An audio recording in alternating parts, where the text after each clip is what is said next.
explicite, il ne tourne pas autour du pot. L'ouvrage s'appelle « Le Nouvel Ordre Mondial », entre parenthèses « New World Order » de Pierre Virion. Alors ça aussi, un ouvrage ne fait passer aux oubliettes, volontairement ou non, je ne sais pas. Avant-propos. Depuis 1967, quand parut la première édition de l'ouvrage « Bientôt un gouvernement mondial, une nouvelle contre-église », que je vous avais lu en partie, les événements internationaux ont fait du chemin, et l'on s'étonnera peut-être en lisant les pages qui vont suivre. Comment se dira-t-on qu'est devenu cet ensemble des 5 parties du monde envisagées par les théoriciens et aussi les praticiens de l'unité planétaire dans 2 stades de l'Atlantique? Il n'en est plus question? L'erreur serait de croire qu'une marche vers l'unité pourrait se poursuivre sans la rédaction progressive des partenaires intéressés à la conquête du pouvoir universel. Cette progression est au contraire pure logique des choses et comporte dans son application des éliminatoires, comme dans une compétition pour un championnat. Le précédent ouvrage avait mis en présence 3 tendances attachées à la poursuite d'une même fin mondialiste, quoique par des moyens différents. Les conceptions synarchiques, vous savez, je vous avais parlé de la synarchie, j'ai des vidéos d'ailleurs là-dessus, communiste et celle de l'establishment d'outre-Atlantique. Aujourd'hui, la situation internationale nous met en présence de ces 2 dernières concrétisées par les États-Unis et l'URSS, accordées ensemble pour une coexistence pacifique et finalement, quel en sera le résultat, susceptible quel qu'il soit de se réaliser moins en une réussite qu'en catastrophe. Quant aux catholiques impressionnés par la crise qui secoue l'Église, il serait temps pour eux de mieux comprendre enfin, car ils ont du mal à le concevoir, le lien qui existe entre cette crise et les bouleversements politiques. Dans cette perspective, on pourrait dire qu'il s'agit de l'avers et du revers de la même médaille. Notre mondialisme contemporain, s'il se donne les apparences d'avoir le secret d'une paix universelle, d'ailleurs illusoire, tend en réalité par ses principes profonds, par les multiples propagandes de ces innombrables organismes à désagréger la pensée catholique, pour l'établissement autoritaire de cette contre-église dont les maçonneries se sont vantées d'être les parangons. Ni le bouleversement social communiste qui séduit les uns, ni la fausse stabilité du capitalisme international qui rassure les autres, ni l'Ouest ni l'Est, amis ou ennemis, ne donnent la solution des problèmes angoissants de leur présente. Il n'y a qu'une seule vraie solution en politique, comme dans l'intimité de la vie religieuse, c'est la doctrine traditionnelle de l'Église, c'est la vérité de Jésus-Christ. Le grand saut. À la fin de février 1973, une publication américaine et au mois de juin de la même année, une publication française analysant les données politiques internationales, qu'il s'agisse de la monnaie ou des échanges économiques, annonçaient l'instauration d'un nouvel ordre du monde, New World Order, dit-on aux États-Unis. Est-ce un hasard si la devise du grand saut américain fait état, elle aussi, de ce nouvel ordre, Novus Ordo Seclorum? La vérité, ce thème n'est pas nouveau, mais pour bien comprendre la chose, il faut faire un peu d'histoire. On nous a assuré, et M. Nixon le premier, qu'il n'y aurait jamais de nouveau Yalta entre les États-Unis et la Russie. Pour simplifier, admettons que les derniers entretiens américano-soviétiques ne soient pas en effet un nouveau Yalta. Ce qui est certain, c'est qu'ils en sont le prolongement, l'aggravation. Mais ne serait-ce pas aussi une suite de Locarno, celui de 1917, où précisément il fut question de ce nouvel ordre du monde? Locarno est une petite ville touristique située en Suisse, au bord du lac Majeur, dans un pays de rêve. Mais c'est aussi un endroit entouré de mystères et peuplé de fantômes. Elle est devenue célèbre en 1925 par les fameux accords et conventions d'arbitrage qui devaient, pensait-on, garantir l'exécution du traité de Versailles en le corrigeant. Que ne se reporte-t-on pas plus de 50 ans en arrière? D'autres conciliabules internationaux s'y étaient déjà tenus les 29, 30 et 31 octobre 1872. Il y avait là les délégués du Grand Orient de Rome, Naples, Turin, Florence, avec le frère Félix Pia, l'exilé des révolutions de 1848, Kossuth, sorte de pontife des soulèvements hongrois et de la lutte contre l'Empire d'Autriche, Hetzer, représentant des puissances secrètes allemandes, d'autres personnages. Après l'effondrement du système international en 1970, on y complotait pour l'instauration d'une nouvelle religion appelée à remplacer le christianisme. Le projet devait prendre forme en 1917, toujours à Locarno, ou plus exactement à Ascona, en face, sur l'autre rive de la Maggia. On y vit du 15 au 25 août, tenant leurs assises, l'Otto, l'Ordre du Temple d'Orient, l'Hermetic Brotherhood of Light, Fraternité hermétique de la lumière, d'autres puissances maçonniques. Ces hautes sectes ne se proposaient rien de moins que de substituer à la morale et à la culture reçue jusqu'alors le gai culte de la joie, de la vie et de l'amour. Ces thèmes, qui n'étaient pas encore ceux de prédicateurs post-conciliaires, s'agrémentaient d'une politique internationale ambitieuse de remodeler la planète et d'instaurer une nouvelle religion. Et l'on appelait cela le nouvel âge du monde. Après ces rencontres qui avaient fait de Locarno le centre d'attraction d'une certaine politique, on aura moins de surprises en lisant sur la façade nord du monument aux morts américains, érigé à Saint-Laurent-sur-Mer en France, après la guerre de 1940-44, la devise « Annuit coeptis novus ordo saeclorum ». Le nouvel ordre du monde est propice aux choses entreprises. Ainsi, des milliers de jeunes hommes sont morts pour l'instauration d'une cité future dont on leur a caché les perspectives, mais que les événements d'après-guerre et les négociations d'aujourd'hui nous découvrent. L'ordre nouveau est représenté au revers du grand sceau des États-Unis. On le voit au coin du billet d'$1. C'est la pyramide inachevée symbolisant le monde futur, surmontée de l'œil omnivoyant symbolisant la divinité panthéistique. Signe occultiste par excellence, elle donne son vrai sens à la devise qui l'entoure, Annuit coeptis novus ordo saeclorum. Nous ne faisons pas ici le procès des États-Unis en tant que nation. Ce peuple dynamique, et en plus d'une circonstance bienfaisant, a vu utiliser à d'autres fins par des puissances étrangères à sa vraie nature les qualités et des aspirations qui le destinaient à une vocation plus haute. La devise qui lui fut imposée est celle de l'impérialisme judéo-maçonnique. On dira pour en atténuer le sens qu'on l'a tirée d'un vers de Virgile. Magnus ab integro saeclorum nascitur ordo. Cela est vrai, et quand les contemporains de Constantin attribuaient au poète, écrivant 40 ans avant l'ère chrétienne, le prophétisme involontaire de la naissance du Christ, sauveur de l'humanité, les États-Unis, en 1782, pouvaient eux aussi symboliser par ce vers les espérances que leur promettait leur jeunesse et leur ressort. Maintenant, l'équivoque n'est plus possible. Les signes kabbalistiques qui accompagnent la devise rappellent visiblement plus que les vaticinations païennes de la Sibylle invoquée par Virgile. Ils précisent les attentes des Illuminés, qui ont voulu évoquer l'impérialisme d'une contre-église sur un monde asservi après avoir été révolutionné.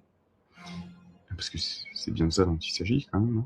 Tous les vrais théosophes, écrit Celestia Roth-Lang, doivent être capables de voir le lien, unissant la vraie philosophie et le revers du grand sceau des États-Unis. Le moment arrivera où la blanche pierre deviendra la pierre angulaire au sommet de notre gouvernement, pour proclamer une nouvelle religion dans laquelle tous les courants spirituels de chaque religion se rencontreront sous la protection de la pierre blanche, terminale de la pyramide, enseignant la révélation sans dogme ni doctrine. Fin de la citation.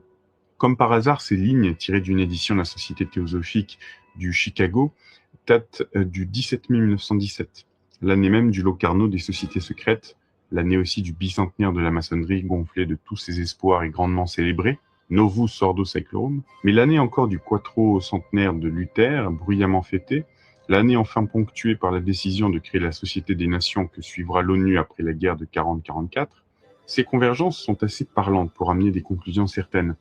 Beaucoup s'en sont aperçus, la majorité reste dans l'ignorance. Mais nombreux sont les Américains qui ont vu juste, à commencer par les réticences d'une commission officielle de 5 membres réunis en 1884 pour examiner le sceau.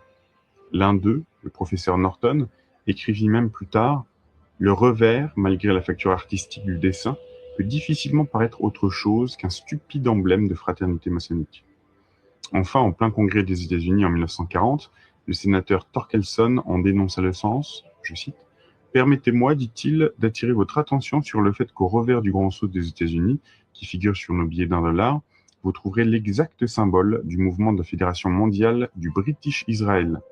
Ce symbole se voit aussi dans la littérature d'autres organisations promotrices d'un gouvernement mondial et d'une religion mondiale. À la base du cercle entourant la pyramide, vous trouverez l'expression « Novus Ordo Saeclorum ». N'accablons pas indistinctement tout le peuple américain. Le symbole n'apparut qu'en 1935, imprimé sur les nouveaux billets de banque par H. Morgenthau, sous l'impulsion du franc-maçon H. A. Wallace, envoûté par Nicolas Roerich. Celui-ci, russe blanc de tradition théosophique, ami de Rabindranath Tagore, l'avait convaincu du pouvoir occulte et prometteur de ce signe. Petite parenthèse, un peu comme un archétype de Jung. Mais Wallace, vice-président des États-Unis, n'était pas seul à partager l'amitié de son cher gourou, entre guillemets, comme il l'appelait. Roerich était aussi ami d'Owen Lattimore, espion soviétique et des membres du Parti progressiste qui n'était autre que le Parti communiste sous une fausse étiquette. Toute une élite intellectuelle et bon nombre d'hommes politiques irradiaient déjà sur le pays une idéologie pro-communiste et futuriste. Le British Israel. Tous les mouvements mondialistes d'aujourd'hui travaillent pour un nouvel ordre du monde. Leurs tendances politiques ont forcément une finalité religieuse plus ou moins éloignée du catholicisme, ne fût-ce que par leur refus de se prononcer sur ce sujet, et lors même qu'ils ne viseraient pas ostensiblement à le détruire, ce qui est plus souvent le cas. La République universelle prêchée à grand bruit par les maçonneries au commencement du siècle paraît bien démodée. De la synarchie dans l'esprit demeure, sinon des structures, nous gardons encore les formes technocratiques. Il y a aussi des mouvements syncrétistes militant pour un œcuménisme ouvert à toutes les religions, y compris à l'Église romaine, tel celui de l'intelligence universelle ou compréhension universelle, auquel des célébrités politiques ont donné leur adhésion et qui cache mal sous sa bienveillance humanitaire un luciférianisme authentique. Ah. Tous professent un globalisme culturel et social d'autant plus dangereux que celui-ci se présente sous les apparences d'une fausse libération de l'homme et que sa séduction s'exerce jusqu'en milieu d'église. Mais parmi ces mouvements, il en est un dont on parle peu en Europe, où cependant il travaille de différentes manières. Il mérite une attention particulière à cause de son expansion en plusieurs pays et de sa puissante subtilité. On y retrouve les forces de dissolution, les formes subversives et les attraits politiques qui sensibilisent de nos jours l'Occident. C'est le British Israel. Alors, petite parenthèse à propos de ces forces de dissolution, ça me fait penser à l'extrait d'une conférence de Raphaël Payer à la fin des années 70, où il disait « La démocratie est une des forces de dissolution ». Je continue. Ce mouvement qui se donne pour l'objectif l'établissement d'un gouvernement mondial et d'une contre-église dont nous avons tracé les grandes lignes dans de précédents ouvrages, se distingue par ses applications pratiques à des situations concrètes, par les liens qu'il attache aux évolutions et au personnel de la politique internationale, à tel point qu'il apparaît comme un des témoins les plus expressifs de la marche vers le nouvel ordre du monde. À première vue, le British Israel semble une sombre farce d'endoctrinement pour esprits faibles. Il y a de cela sans doute, puisqu'on y prétend voir le vrai peuple de Dieu, l'authentique et légitime prolongement d'Israël dans les peuples anglo-saxons, qui de ce fait serait tout le peuple élu auquel appartient de droit l'empire du monde et l'instauration du royaume de Dieu sur terre sous l'autorité de Jésus-Christ. On lit en effet dans le National Message Organ officiel du mouvement, la Grande-Bretagne et ses autonomes dominions avec la République américaine et les Juifs constituent toute la race d'Israël. Our Sunday Visitor du 17 octobre 1943. Et c'est elle qui doit instaurer, je cite, un gouvernement mondial appelé dans les Écritures le Royaume de Dieu. Évangile British Israel publié par la Canadian British Israel Association, Ottawa, Ontario. Si l'on croit les plus avancés du mouvement, la dynastie anglaise et le trône de Grande-Bretagne seraient la descendance même et le trône de David qui doit réunir sous son règne l'Angleterre et les États-Unis dans une seule nation. Mis à part notre étonnement aussi grand que ces vaticinations et le fait qu'aucun Anglais ayant cette tête solide sur les épaules et qu'aucun Américain ayant les pieds sur la terre n'y pourront croire, le British Israel n'en est pas moins un puissant mouvement d'impérialisme unificateur sous un gouvernement mondial présenté comme le nouvel ordre du monde. Je cite, « Un Dieu, une foi, une révélation, une langue, une loi, une littérature, un évangile de notre Seigneur Jésus-Christ, c'est-à-dire une seule nation, une seule règle, un seul système économique, une seule paternité en tout. Il se donne les apparences d'une organisation chrétienne, il raciste au premier chef. » Son histoire. Le British Israel fut fondé en 1919, si nous en croyons son principal organe, le National Message. Sa propagande qui s'exerce par de multiples groupements de nuances très diverses, modulées selon les problèmes posés au cours des présents successifs de l'évolution politique, le rend parfois difficilement identifiable. C'est une fédération. Son siège est à Londres. Et pour le bien comprendre, il ne suffit pas d'en saisir quelques principes essentiels, il faut aussi connaître ses antécédents historiques, lors même que sa fondation ne remonterait théoriquement qu'à 1919. Alors 1919, il me semble, création de la Société des Nations, vous vérifierez. 3 éléments ont concouru à la construction idéologique, ou si l'on veut, doctrinale de ce mouvement. Les Rhodes Scholars, donc la Fondation Rhodes, attachée à la politique impérialiste de la Grande-Bretagne à la fin du XIXe siècle, les Fabians, les Fabians, société semi-secrète éminemment socialiste Et enfin, le biblisme protestant allié au temporalisme judaïque. Ces traits originels donnent la physionomie générale du British Israel. Lord Cecil Rhodes, 1853-1902, fut un homme politique bien connu.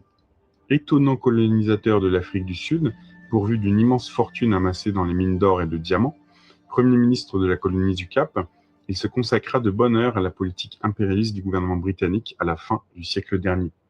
L'union de l'Angleterre et du Canada, la possession de points stratégiques essentiels aux quatre coins du monde et surtout au Moyen-Orient, était à la base d'un rêve d'extension qui eût donné, pensait-il, à la Grande-Bretagne une incontestable suprématie mondiale. Or, un jour, nous raconte Wickham Stead, son secrétaire, il exposa son plan à Lord Rothschild qui lui répondit « C'est très bien si vous pouvez y joindre l'Amérique, sinon cela se réduit à rien. » Cecil Rhodes, ainsi renvoyé à ses études, s'aperçut que Lord Rothschild avait raison. De là son rêve d'unir la Grande-Bretagne et les États-Unis en une seule nation, capable de dominer le monde. De là aussi la fondation des Rhodes Scholars, une école établie d'abord à Oxford pour former une élite selon ses vues. Cette école essaimera au-delà de l'Atlantique et formera aussi de nombreux Américains, dont plusieurs hommes politiques actuellement en vue, leur inculquant l'idéal de réunir, selon le mot de Beresford en 1913, les deux grandes nations de langue anglaise. Par la suite, en 1893, un grand homme d'affaires des USA, Andrew Carnegie, se fera le plus puissant propagandiste de l'union politique États-Unis-Grande-Bretagne. Dans son livre Triumphant Democracy, il est une page révélatrice qui en fut supprimée dès la seconde édition, où, déplorant la séparation de la nation mère après la guerre de l'indépendance, 1783, il disait son ferme espoir de voir le rêve un jour se réaliser. Carnegie, on le verra, ne s'en tint pas là. Mais entre-temps, et toujours dans le même but, se fondait une autre société, d'abord en Angleterre en 1902, ensuite aux États-Unis le 4 février 1903, pour aider au développement de l'anglophilie aux USA, to aid in developing Anglophiles in USA. C'était la fameuse société des Pilgrims. Progressait rapidement et déjà en 1917, les Pilgrims américains comptaient parmi les membres de leur comité d'honneur le prince de Galles, le duc d'York, la secrétaire d'État de Sa Majesté aux Affaires étrangères, les financiers américains Morgan Rockefeller, Morgenthau, Otto Kahn, Paul Warburg, ces deux derniers finançant aussi la même année la Révolution russe, et le père O'Ryan, œcuméniste polyvalent très contestable. On saisit déjà l'influence très nette du mouvement vers des alliances internationales, révolutionnaires et religieuses. Mais arrêtons-nous un instant. Il est temps, retournant en arrière, de parler à présent des Fabians. Cecil Rhodes n'entrevoyait la réalisation de son rêve impérialiste que dans la ligne du capitalisme classique et libéral de la vieille Angleterre. De toute évidence, dit Rose Martin, il n'avait jamais entendu que sa fortune amassée dans les champs de mines d'or et de diamants du Sud-Africain puisse servir à entraîner de jeunes Américains dans le socialisme fabian. Fin de citation. Il en fut cependant ainsi. La société des Fabians prit naissance à Londres en octobre 1883 et nous trouvons à ses débuts Sidney Webb et Bernard Shaw, l'écrivain qui s'affirmait communiste.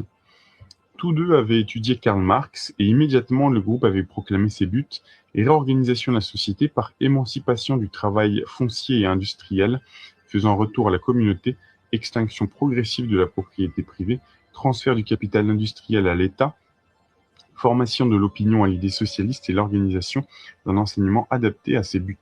On se proposait en somme de socialiser le marxisme et de le rendre assimilable par les classes dirigeantes. Dès 1895, les Fabians, qui avaient un groupement à Oxford, abandonnèrent peu à peu le plus grand nombre de leurs membres au Labour Party, qui ne cessa jamais d'être en relation avec eux. Ils cessèrent de publier la liste de leurs adhérents. Le fabianisme devenait une société quasi secrète, se donnant pour objectif le recrutement et la formation d'une élite dans les sphères dirigeantes, sans compromettre la carrière de ses adeptes par une intempestive publicité. Nous avons cité Bernard Shaw, nous pourrions avancer aussi le nom de MacDonald, Premier ministre anglais, crypto-communiste notoire, qui embrouilla l'atmosphère sociale de l'ordre de l'Ouest entre les deux guerres mondiales, et aussi Lord Attlee, mondialiste éprouvé. Aux États-Unis, la liste serait longue. Citons seulement Walter Lippmann, le columniste du New York Herald, dont le crédit jusqu'à ces dernières années fut si grand dans les sphères de la politique internationale, le fabianisme se répandit en effet vite et largement outre-Atlantique. Je cite, Comment tant d'Américains Rhodes Scholars ont-ils été enrôlés dans la Société des Fabians de Londres depuis tant d'années? Il serait difficile de le dire.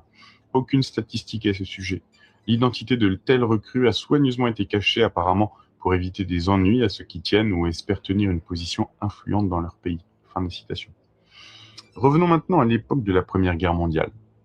Depuis quelques années, par une singulière dérision du sort, Carnegie ayant décidé que son rêve, celui de Cecil Rhodes, c'était la paix, avait créé un fonds Carnegie pour la paix internationale. En 1914, il enrôla dans le mouvement les églises protestantes en créant la Church Peace Union avec une dotation de 2 millions de dollars et grâce à une autre dotation annuelle, cette union put intervenir pour gonfler le budget du Federal Council of Churches, Conseil fédéral des églises, à telle enseigne qu'il exerça désormais une influence dominante. On peut imaginer ce que... Alors là, excusez-moi, mais le passage est illisible dans la version que j'ai. Il y a une grosse tache dessus. C'est pas grave, je continue avec la page suivante. Ces paroisses d'innombrables prophètes du judéo-christianisme.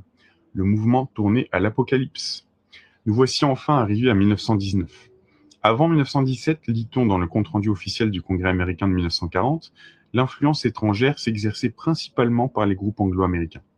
Depuis la guerre mondiale, 1914-1918, ces groupes ont été renforcés par les financiers internationaux et les internationalistes aux soi-disant appelés minoritaires. La pression a alors plus que doublé, car combinés, les groupes contrôlent toutes les avenues de communication et s'emploient maintenant à faire avancer leur plan de domination britannique pour établir une fédération mondiale d'États. Fin de la citation.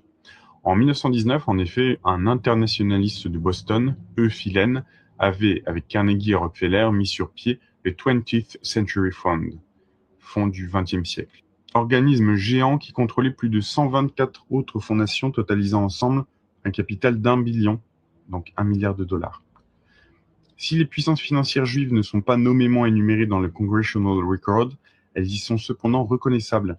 En 1936, le fonds du XXe siècle comptait parmi ses membres Carnegie et Rockefeller, avec leur fondation aux activités pacifistes et communistes bien connues, la Church Peace Union, l'inévitable Monseigneur O'Ryan, l'oncle du président Delano Roosevelt, la Fondation pour l'éducation religieuse, d'autres personnalités parmi lesquelles des hommes politiques et surtout Nicolas Murray Butler, un des leaders des Pilgrims et du British Israel. À lui seul, le 20th Century pouvait exercer des pressions considérables sur les églises, les institutions scolaires, les milieux politiques et professionnels, la presse, le cinéma, au point que, je cite, « l'Amérique n'a pas eu un président entièrement libre de ce contrôle, particulièrement depuis la guerre ». Fin de citation. Identification. Le British Israel, nous dit-on, est né en 1919.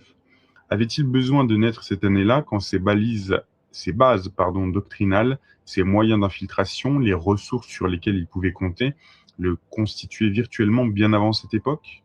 Avait-il besoin de surgir en cette année 1919 où se négociaient les traités d'après-guerre dans les conférences de Paris, sinon pour rassembler en un seul corps et doctrine d'action les forces du nouvel ordre du monde, entre guillemets?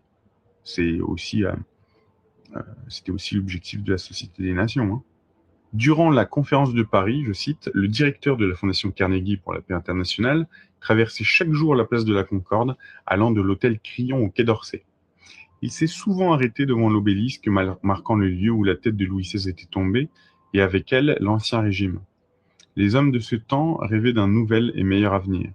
Tout ce qui est arrivé fut dommage, mais le mal doit être réparé.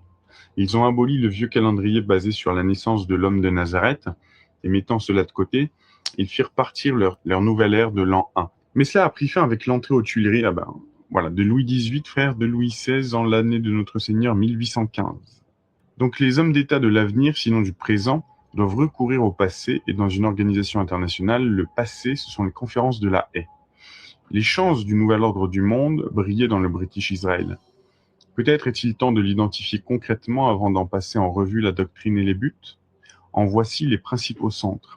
British Israel World Federation, 6 Buckingham Gate, London. Président, Wilfrid Reynolds. Secrétaire, Harold E. Stowe. Directeur, Guy Sauter. C'est la maison mère, siège d'une vaste fédération mondiale dont l'organe officiel est le National Message. Même adresse. Le mouvement est d'une activité débordante. pour le seul mois de mars 1972. Donc oui, l'ouvrage, d'ailleurs, je ne vous ai pas dit de quelle année il était, il est probablement des années 70. Pour le seul mois de mars 1972, nous ne relevons pas moins de 89 réunions en Angleterre, tenues dans des paroisses, des hôtels ou des salles de réunion diverses. Anglo-Saxon Federation of America, c'est le principal centre aux États-Unis. Il est affilié à la Fédération de Londres, comme l'indique son papier à lettres sur lequel nous voyons figurer le revers du grand sceau américain. Adresse Haverhill, Massachusetts. Son organe principal est le périodique Destiny. Même adresse, mais il est diffusé aussi chez Brentanos, Fifth Avenue, New York City. American Israel Movement, Knoxville, Tennessee, affilié à la Fédération de Londres. Israel World Federation of Canada, 315 Sherborne, Sainte-Montréal. Pour le Canada, l'organe de diffusion en langue française est Le Monde de demain. Le Monde de demain est édité par la Revue internationale de compréhension biblique, qui a comme cette revue son siège à la faculté de théologie de l'Ambassador College à Pasadena, Californie. Il a pour rédacteur en chef Herbert W. Armstrong. La nullité théologique de H. Armstrong est si retentissante qu'elle a fait de lui un des docteurs les plus écoutés du British Israel de langue française. Pour l'Europe, la revue Le Monde de demain est diffusée par Genève, 9 rue de la Servette. Les cours par correspondance de compréhension biblique de l'Ambassador College font également partie de l'arsenal du British Israel. La race et l'évangile du royaume. Ce qui nous intéresse dans ce mouvement, ce sont son but, ses méthodes, ses dogmes politiques et religieux. Mais il faut auparavant le définir par ses prétentions pseudo-bibliques et sa propagande piétiste. Au premier chef, il se présente avec une qualification sans conteste, c'est un racisme absolu plaçant sa force et ses ambitions, calculant ses moyens et poursuivant ses fins dans et par la politique puissante anglo-saxonne, tendant à faire de deux nations, et de la puissance américaine surtout, l'instrument de ses projets dominateurs. Les peuples anglo-saxons protestants y sont tenus pour les authentiques descendants d'Éphraïm et de Manassé, seuls représentants du peuple élu à qui doit appartenir l'empire du monde. Dans le combat de la fin, au temps du jugement, toutes les nations seront intégrées et Israël sera réuni. Alors ça, je vais le relire parce que on a l'impression d'en arriver à ce point-là en 2025. Dans le combat de la fin, au temps du jugement, toutes les nations seront intégrées et Israël sera réuni. La réunion doit tout d'abord se faire entre Éphraïm, Grande-Bretagne, et Manassé, USA, pour rassembler les enfants de Joseph qui héritent de l'impérium du peuple élu. Fin de la citation. Les autres peuples viendront à leur tour au rendez-vous, mais comme des races inférieures appelées à partager le royaume de Dieu. Telle est la destinée de la pure race aryenne anglo-saxonne de dominer le monde, de supprimer ou réduire à un statut servile toutes les races inférieures. N'allons pas croire que tout Anglais ou tout Américain se reconnaît dans cette carnavalesque exégèse. Ce serait insulter au bon sens de ces peuples d'outre-Manche et d'outre-Atlantique. Et celle-ci recouvre cependant quelque chose de sérieux, un plan politique et religieux bien déterminé. Dans ce rêve monstrueux, l'union des hommes, l'unité de la race humaine, ne repose plus sur la grâce et le mystère du Christ, mais sur la race. Sous des apparences bibliques et des appels aux sentiments chrétiens, éclate le rejet de l'évangile de Saint Jean. Je cite, « À tous ceux qui l'ont reçu, il a donné le pouvoir de devenir enfants de Dieu, à ceux qui croient en son nom, qui ne sont nés ni du sang, ni de la volonté de la chair, ni de la volonté de l'homme, mais de Dieu. » Tout à l'opposé, et cela est satanique, ce serait la race et la volonté de l'homme qui construirait le royaume de Dieu, un royaume de Dieu sur terre par l'instauration d'un évangélisme temporel. Godspell of the Kingdom, l'évangile du royaume, un super-État, une religion ramassant toutes les croyances, en un mot, un néo-christianisme où finalement le temporalisme du judaïsme post-christique trouverait sa pleine expression et sa victoire sur le catholicisme romain. Subtilité, disions-nous? Nous devrions plutôt dire hypocrisie. Et il faut en voir là un premier exemple frappant. Les tracts du British Israel se réclament presque tous de Jésus-Christ et de la fraternité chrétienne. En d'autres termes, lit-on sur l'un d'eux, la foi du British Israel unifie les enseignements de l'Écriture, élargit le champ de la vision chrétienne et révèle le grandiose plan divin du salut spirituel et aussi sur le plan matériel. Ce sont ces derniers mots qu'il faut retenir pour bien comprendre ces activités. Dans la réalité, ils n'ont rien à voir avec les idéaux et les aspirations du menu peuple juif qui se soucie peu, croyons-nous, d'être lancé dans cette aventure, ni même avec l'État d'Israël proprement dit. Remettons-nous plutôt en mémoire le nom des puissances financières et secrètes qui soutiennent le mouvement d'endoctrinement des masses. Is fecit cui prodest. L'auteur est celui à qui cela rapporte. De quoi s'agit-il donc? La contre-Église. Certes, le British Israel n'apparaît pas seulement comme un fantasmagorie raciste accouplé à un impérialisme délirant, mais aussi comme un bric-à-brac de plans et de doctrines qui se complètent, s'entrechoquent ou se contredisent tour à tour. Ce qui en ressort, c'est surtout un dessin général d'actions et de moyens pratiques destinés à conditionner peu à peu les esprits. Mélange de toxiques et d'appâts concourant à la désagrégation politique et religieuse de l'Occident, sa stratégie le pousse à l'abordage du catholicisme romain à la faveur du brouillard produit par son complexe politico-religieux et dont il ne faut pas être dupe. Dans tout son verbiage biblique, il y a des textes clairs. Lisons par exemple ces lignes d'un British Israel confirmé, A.E. Ferris, dans son ouvrage Three-Headed Eagle, c'est-à-dire l'aigle à 3 têtes. Toutes les nations formant le corps de l'aigle, telles que la France, la Belgique, l'Allemagne, l'Autriche, l'Italie et l'Espagne, c'est-à-dire les pays catholiques romains, éprouveront le terrible jugement de la colère de Dieu.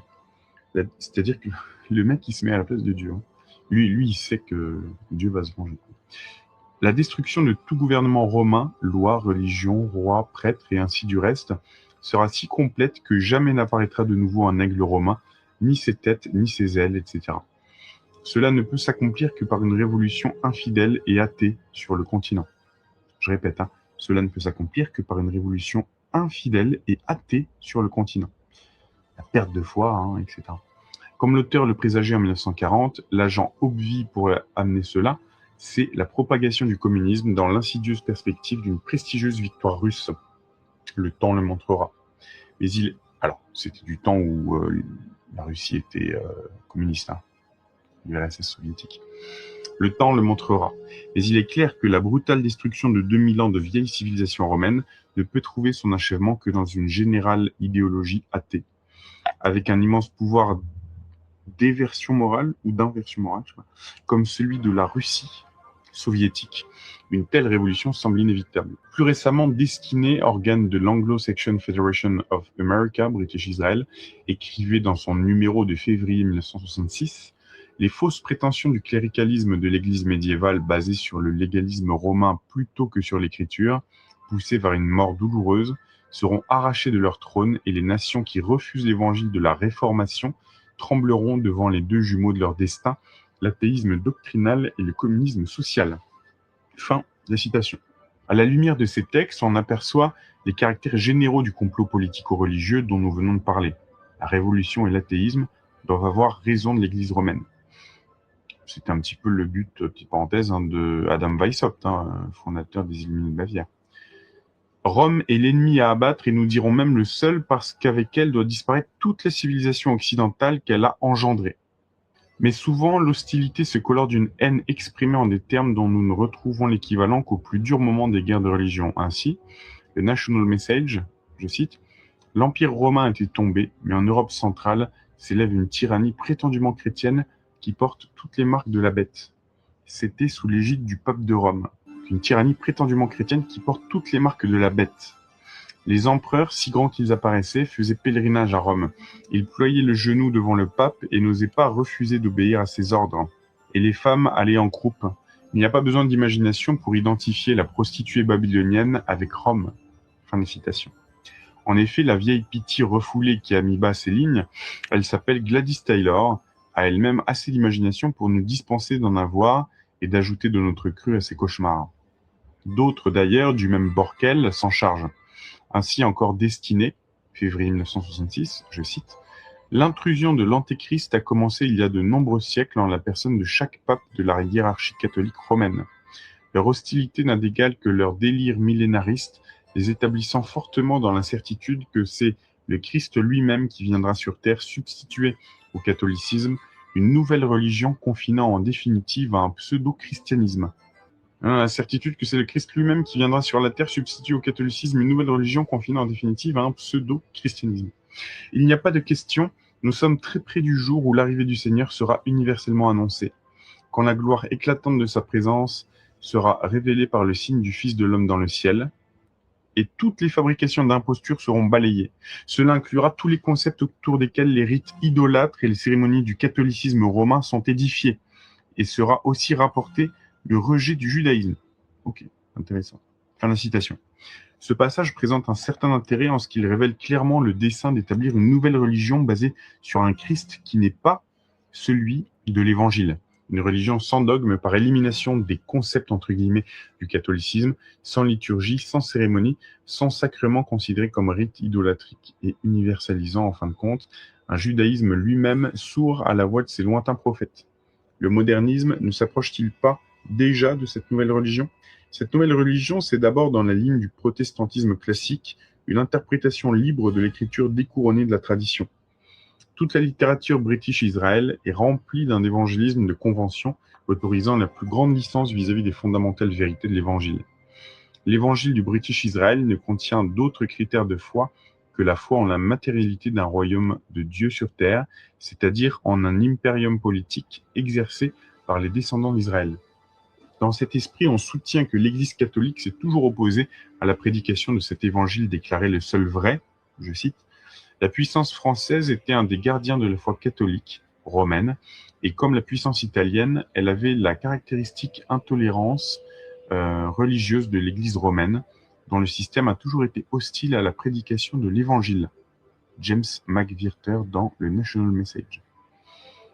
L'antagonisme entre cet évangile du royaume professé par le British Israel et la prédication catholique est en effet bien réel. Donc, la nature véritable du Christ qui ouvre la voie à un messianisme collectif et racial, celui du judaïsme post-christique. Peut-être ici et là trouvons-nous des affirmations contradictoires qui peuvent servir de prétexte aux adeptes et partisans du British Israel pour contester la valeur de ces négations, mais il leur sera difficile d'y parvenir devant une page comme celle-ci où d'ailleurs la falsification de l'évangile est trop visible, je cite. « Dieu est une famille, un royaume, non une trinité limitée. La doctrine de la Trinité a été établie dans ce monde à partir du concile de Nicée. C'est sûrement la suite de la païenne trinité babylonienne de Nemrod, Sémiramis et Horus, l'œil d'Horus, le Père, la Mère et l'Enfant, sauf que dans ce cas, les églises apostases ont substitué le Saint-Esprit à la mère Sémiramis et l'ont appelé une personne. Saint Jean a dit, car ils sont trois, le Père, la Parole et le Saint-Esprit, et les trois sont un. Ce verset n'est pas inspiré, il n'a pas été écrit par l'apôtre Jean. Au lieu d'enseigner la Trinité, Matthieu 28, 19 enseigne que Dieu est une famille croissante ou un royaume dans lequel nous pouvons entrer. Dieu est une famille, un royaume, et non une trinité. Herbert Armstrong de Pasadena. Sous la parodie de notre effective adoption divine et par la grâce du Christ se cache un indéniable panthéisme dont la parenté avec le gnosticisme, voilà on y vient, j'en parlais tout à l'heure, la gnose, des hautes maçonneries est évidente. Le gnosticisme des hautes maçonneries est évidente. Nier la Trinité, et avec quelle force, c'est nier l'existence personnelle du Verbe, et par conséquent la divinité de cet homme qui s'appelle le Christ. Déclarer que nous pouvons nous intégrer à un Dieu famille, entre guillemets, c'est-à-dire à un Dieu collectif, c'est proclamer du coup la seule réalité d'une divinisation de l'homme, et par conséquent de la seule religion de l'homme. Que peut donc être alors un Christ impersonnel, sinon le produit évolutif d'une assomption de l'humanité dans la plénitude du divin ? Je cite, « L'humanité dans sa totalité est alors le seul Dieu personnel, vous savez, le Personal Jesus dont je vous ai souvent parlé, qui est un morceau de Depeche Mode, qui a repris Marilyn Manson, etc. Le seul Dieu personnel est le Christ et la réalisation ou la perfection de cette divine personne. L'humanité dans sa totalité est alors le seul Dieu personnel et le Christ est la réalisation ou la perfection de cette divine personne. » Ça, c'était une citation du Mystic Massory. C'est un acheminement, je cite, à travers le chaos du monde vers le Christ cosmique. Professeur M. Murray. Le Christ humanité et cosmique à la fois, n'est-ce pas celui qu'enseignait le prêtre apostat Roca, disciple et ami des mages du siècle dernier, et que suggère aussi Teilhard de Chardin ? Sans souci des pires incohérences, le monde de demain ne craint pas cependant d'affirmer la divinité de Jésus-Christ, mais avec un retour sur son humanité qui prouverait plutôt le contraire, d'autant plus que l'ensemble de l'article et sa conclusion ne nous laisse de lui que l'image d'un grand inspiré, avec un grand I, attaché à dominer les penchants de sa propre nature afin de n'être pas perdu pour l'éternité. C'est donc une autre foi que prêche le British Israel, un pseudo-christianisme enrobé de piétisme. C'est aussi un autre évangile inspiré par un biblisme de fantaisie. Je cite, « Le vrai évangile que le Christ a prêché affirme le monde de demain, et annonçant un royaume à venir auquel accéderont les croyants à la nouvelle fantastique apportée il y a 2000 ans pour notre époque, celle d'un nouvel ordre du monde. C'est donc encore une autre Église, invisible, au-dessus de toutes, quelle qu'elle soit, sans dogme, sans morale, quoique professant un vague moralisme plus théorique que contraignant, sectaire en raison de son opposition à la doctrine et à la hiérarchie catholique et universelle, parce que sans contenu positif, se définissant tout entière par une négation générale dissimulée derrière les extravagances d'un messianisme illuminé, messianisme millénariste qui supprime la foi dès ici-bas, je cite, « Quand le royaume de Dieu sera établi, nous n'aurons besoin de croire en aucune chose au sens religieux du terme, car nous serons capables de voir l'unique être surnaturel. Nous n'aurons besoin que de croire nos yeux. » Citation du The Anglo-Saxon World numéro 17. Matérialisme utilitaire. Nos yeux nous tromperaient doublement sur le Christ et sur son gouvernement. Le second avènement annoncé par British Israel sert de point de fuite à toutes les perspectives de ses visées politiques. Le Christ régnera. Notons d'abord qu'il régnera, dit-on, je cite, avec les saints et les vrais chrétiens convertis à la nouvelle foi, le monde de demain. Dans ce royaume promis à la naïveté des fidèles de sa contre-église, l'image de son faux Christ s'effacerait bientôt comme un fantôme pour ne laisser que les saints au pouvoir. Cette foi ne fait que couvrir de son ombre l'entreprise d'asservissement de l'humanité, un gouvernement mondial qui exercerait prétendument au nom de Dieu les élus qui se proclament le peuple d'Israël. Waouh! Alors ça tape fort, hein, cette dernière phrase, je vais la répéter. Cette foi, donc du faux Christ, ne fait que couvrir de son ombre l'entreprise d'asservissement de l'humanité à un gouvernement mondial. Communisme. Nous sommes habitués depuis quelques années à voir des jeunes gens et même des ecclésiastiques adressés non pas à Dieu mais au communisme d'instants appels pour libérer l'humanité. Mais il faut savoir aussi que le British Israel est par nature le culte de la révolution. Et de la révolution, les mains jointes et les yeux levés vers le ciel. Voyons cela. Son royaume de Dieu sur terre, si attendu, il l'oppose au matérialisme. Son état théocratique, il l'oppose à la séparation de l'Église et de l'État. Son néo-christianisme s'oppose à l'idée de la mort de Dieu. Son millénarisme aux vaines misères du temps, son judéo-christianisme à l'athéisme, etc. Mais le communisme, on le vitupère, dira-t-on, car il n'est pas le régime du monde vivant sous les lois de Dieu. Vous croyez ça ? Oui, si vous lisez dans les publications du British Israel de nombreuses déclarations dont la sainte banalité fait classe de style. Mais il en est d'autres qui expriment une réalité tout à fait contraire. Rappelons-nous l'histoire maintenant bien connue, ou qui devrait l'être, du déclenchement de la révolution de 1917 par les puissances financières. Jacob Schiff, Kuhn, Loeb, Warburg, qui dès cette époque visaient à la destruction de l'ancien monde pour instaurer le nouvel âge. Non sans raison, le Don Bell Report voyait là un grand pas en avant des conspirateurs pour forcer l'Occident à accepter un gouvernement mondial. Warburg a dit lui-même devant le Sénat américain qu'il en serait ainsi de gré ou de force. Alors, Sarkozy avait dit un peu la même chose, et aussi le père de Bush. Et judicieusement, le même organe ajoutait qu'après la Deuxième Guerre mondiale, celle de 40, la création du monde de l'Ouest comme thèse et de l'Est comme antithèse devait conduire à ce gouvernement comme synthèse. C'est-à-dire problème-solution égale réaction. Hein. Nous n'en sommes pas loin, la politique soviéto-américaine de 1973 en témoignait. Et c'est exactement ce que veut le British Israel. Afin de réaliser le nouvel ordre du monde, il faut briser, il faut détruire ce qui reste de la civilisation chrétienne.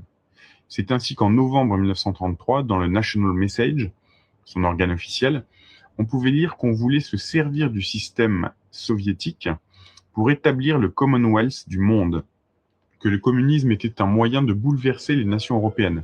Je cite, « Il semble maintenant, poursuivait-on, que sans doute si le système soviétique travaillait pour le profit, il y aurait des possibilités économiques qui doivent être fatales au capitalisme que nous avons connu jusqu'ici.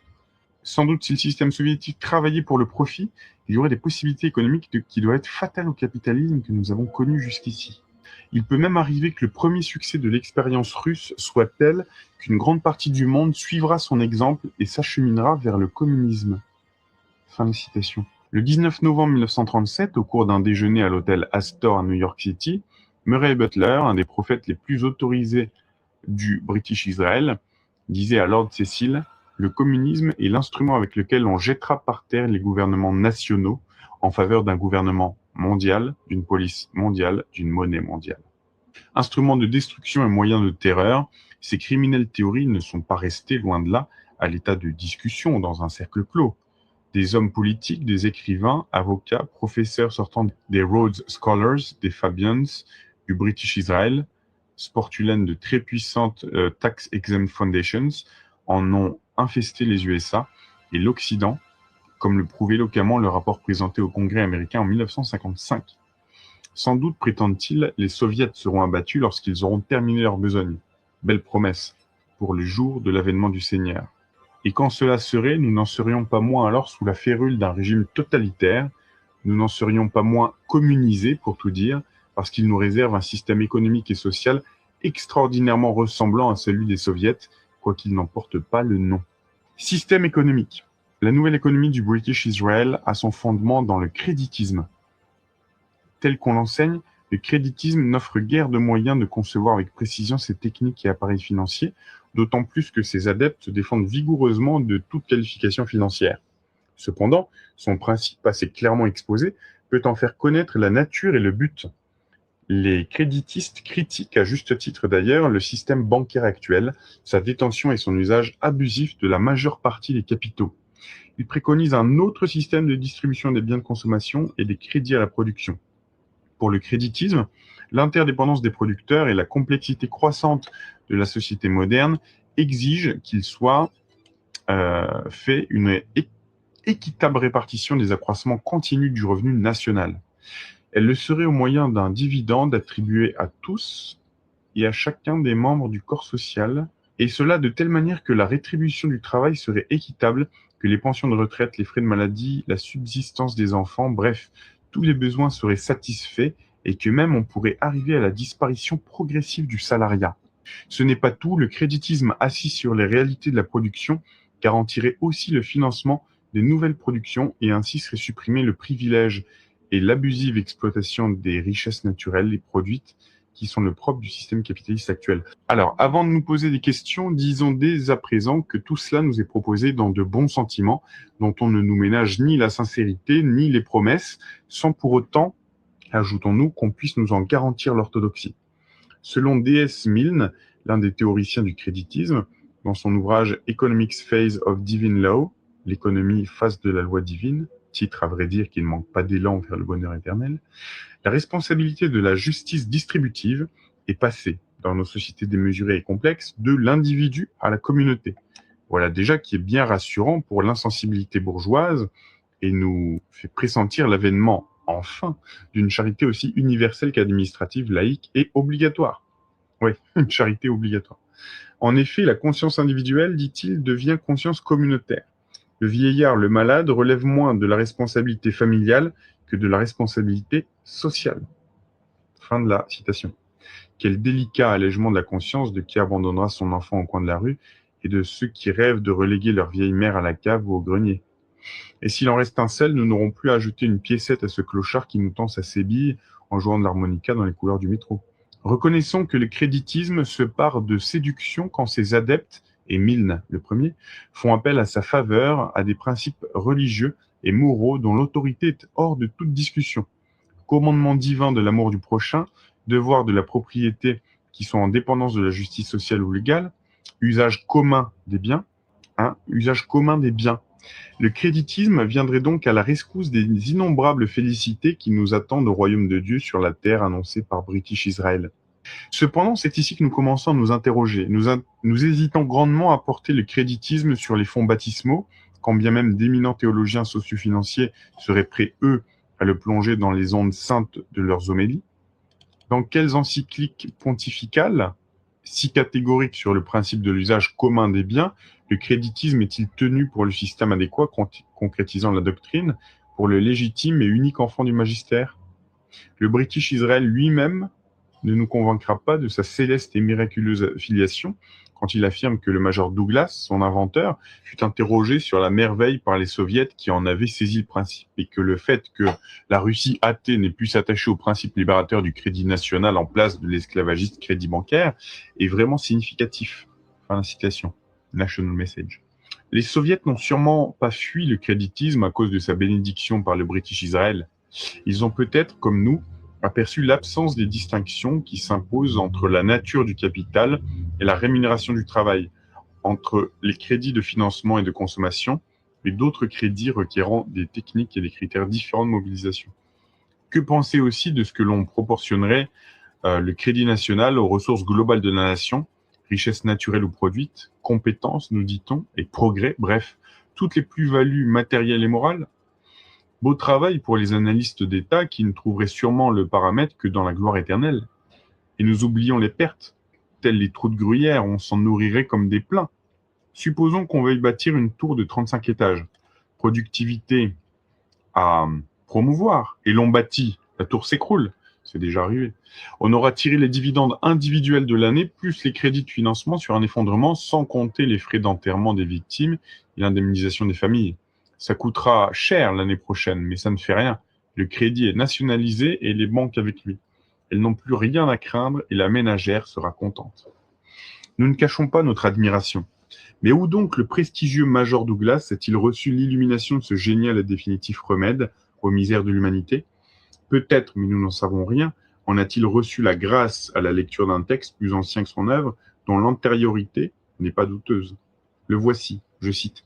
Nous remplacerons les bourses par d'immenses institutions de crédit officielles dont le rôle sera de taxer les valeurs industrielles conformément aux indications gouvernementales. Ces institutions seront à même de lancer en une seule journée pour 500 millions de valeurs industrielles sur le marché ou d'en acheter pour autant. Ainsi, toutes les entreprises industrielles dépendront de notre gouvernement. Vous pouvez imaginer quelle puissance nous acquérerons par ce moyen. Protocole des sages de Sion, texte Boutmi. En rajeunissant ce texte, dont la rédaction sent la fin du siècle dernier, le créditisme, c'est bien cela. Mais celui-ci ne va pas sans modification du système monétaire avec démonétisation de l'or. Démonétisation de l'or, ouais. Il n'est donc pas sans intérêt de connaître sur cette question, aujourd'hui en vedette et dont nous parlerons plus loin, la position du British Israel, dont les supporters à peine occultes sont précisément ces puissances internationales qui, surtout de Wall Street et de Londres, tendent à la maîtrise économique de la planète à travers des crises financières organisées. Je vais relire cette phrase. Wall Street et Londres tendent à la maîtrise économique de la planète à travers des crises financières organisées. Comment en effet mobiliser le fameux dividende du créditisme? Par des bons substitués à la monnaie? Par des titres convertibles dans la monnaie courante? Alors, ce qui peut être le cas d'une crypto-monnaie.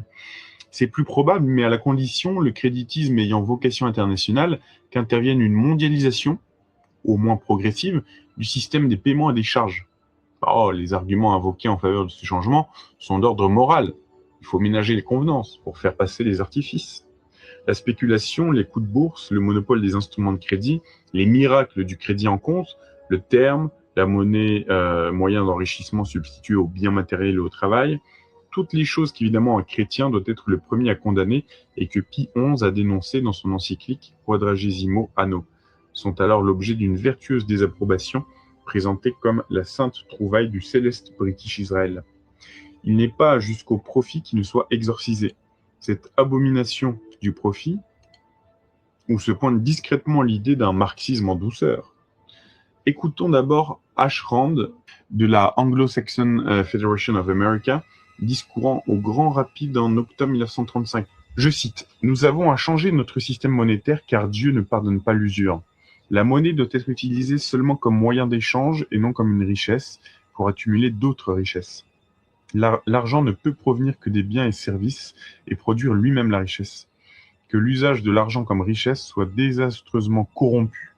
C'est évident dans la situation financière de notre pays d'aujourd'hui. Deo gratias. Amen. » Mais que n'allait-il dire cela, les yeux dans les yeux, à Carnegie, Rockefeller et à ceux de Londres, Paris, Amsterdam et autres lieux? C'est sans doute parce que dans Destiny, organe de la même fédération, on annonçait en janvier 49 qu'on allait arriver un jour à une production pour l'usage et non pour le profit. Autrement dit, voyez et suivez le créditisme. Ou autrement dit, petite parenthèse, vous n'aurez rien, vous serez heureux. Mais hélas, cette pudeur financière ne pouvait montrer ses charmes sans malmener quelque peu une virginité monétaire intersidérale, et The Montreal Star, l'étoile de Montréal, du 26 août 1940, déclarait, je cite, « Nous devons purifier le pays du mal par une réforme monétaire incluant la démonétisation de l'or. » Incroyable, ça s'est fait finalement 33 ans après. Le mal, chère étoile, les purs de Wall Street ne pensent pas autrement. Eux qui rêvent d'une fraternité mondiale dont ils seraient les patriarches. Et les trésoriers, bien entendu, à l'aide d'une monnaie mondiale dont actuellement la presse et les Bilderbergers se font les apôtres. C'était un des premiers, Père Virion, à l'époque, à parler du groupe Bilderberg. En 73, je rappelle. Bref, je continue. Ainsi l'exposait H. G. Wells dans son ouvrage The New World Order, le nouvel ordre du monde, en commentant Clarence Strait, fameux auteur d'Union Now, Union maintenant, je cite, « Il est clair que pour l'Union fédérale, les nations ont appelé une à une à former l'Union mondiale. Une monnaie commune signifie une identique vie économique dans toute l'Union. À tel point qu'une telle Union fédérale est l'ère d'un uniforme système économique. Il peut y avoir seulement quelques légères variations dans le contrôle de la vie économique. » Oui, Pierre Virion, il dit « Merci pour l'Europe ». Il ressort de ses conceptions économiques majeures encore D.S. Milne, prêchant pour les peuples, pour représenter quelque chose qui a déjà été produit en excédant du pouvoir d'achat disponible. Tandis qu'il est mauvais pour une banque commerciale d'émettre au-dessus de ce que la banque possède, il est bon et bien pour des gens d'émettre par le moyen de gouvernement pour distribuer ce qu'ils ont déjà produit. Oublieraient-ils que leur niveau de vie dépend de leur travail et seraient-ils tentés de s'arrêter et de jouir du dividende national sans porter leur charge, qu'un dur réveil leur serait réservé? La diminution de l'effort entraînerait la chute de la production et le dividende national disparaîtrait. Fin de citation. Le système supposant de lui-même l'intervention administrative et pour son fonctionnement une monnaie dont la valeur serait non pas rattachée à une marchandise modèle et indépendante, l'or, mais à l'estimative du pouvoir, tout espoir d'alors d'échapper au carcan créditiste et étatiste serait illusion. On imagine aussi, sous une dictature brutale, qu'il serait impossible d'éluder l'esclavagisme du travail lui-même, car le système ouvre toute grande la voie à un régime de fer connu en Russie soviétique sous le nom de stakhanovisme. Le docteur du créditisme D.S. Milne a beau poursuivre, je cite, « Mais nous avons vu que le nouvel âge au royaume de Dieu doit être un ordre chrétien et les étendards du Christ doivent prévaloir. » Fin de citation. À moins d'une angélification subite de l'espèce humaine, le système fonctionnerait sous la férule des saints, entre guillemets, du British Israel. Que d'étranges et ridicules prolégomènes pour déguiser pieusement le vaste plan d'un impérium universel, car il ne s'agit de rien moins que d'un empire global où, je cite, « n'entrera aucun élément de souveraineté autre que l'édification d'un nouvel ordre du monde qui reconnaîtra la seule suprématie de celui dont il est parlé. » Montréal Star. C'est l'acte de baptême du fameux gouvernement mondial dont maintenant on ne cesse plus de nous annoncer l'avènement. Du 3 au 5 mars 1942 se tint une conférence à Delaware, Ohio, sur les bases d'une juste et durable paix.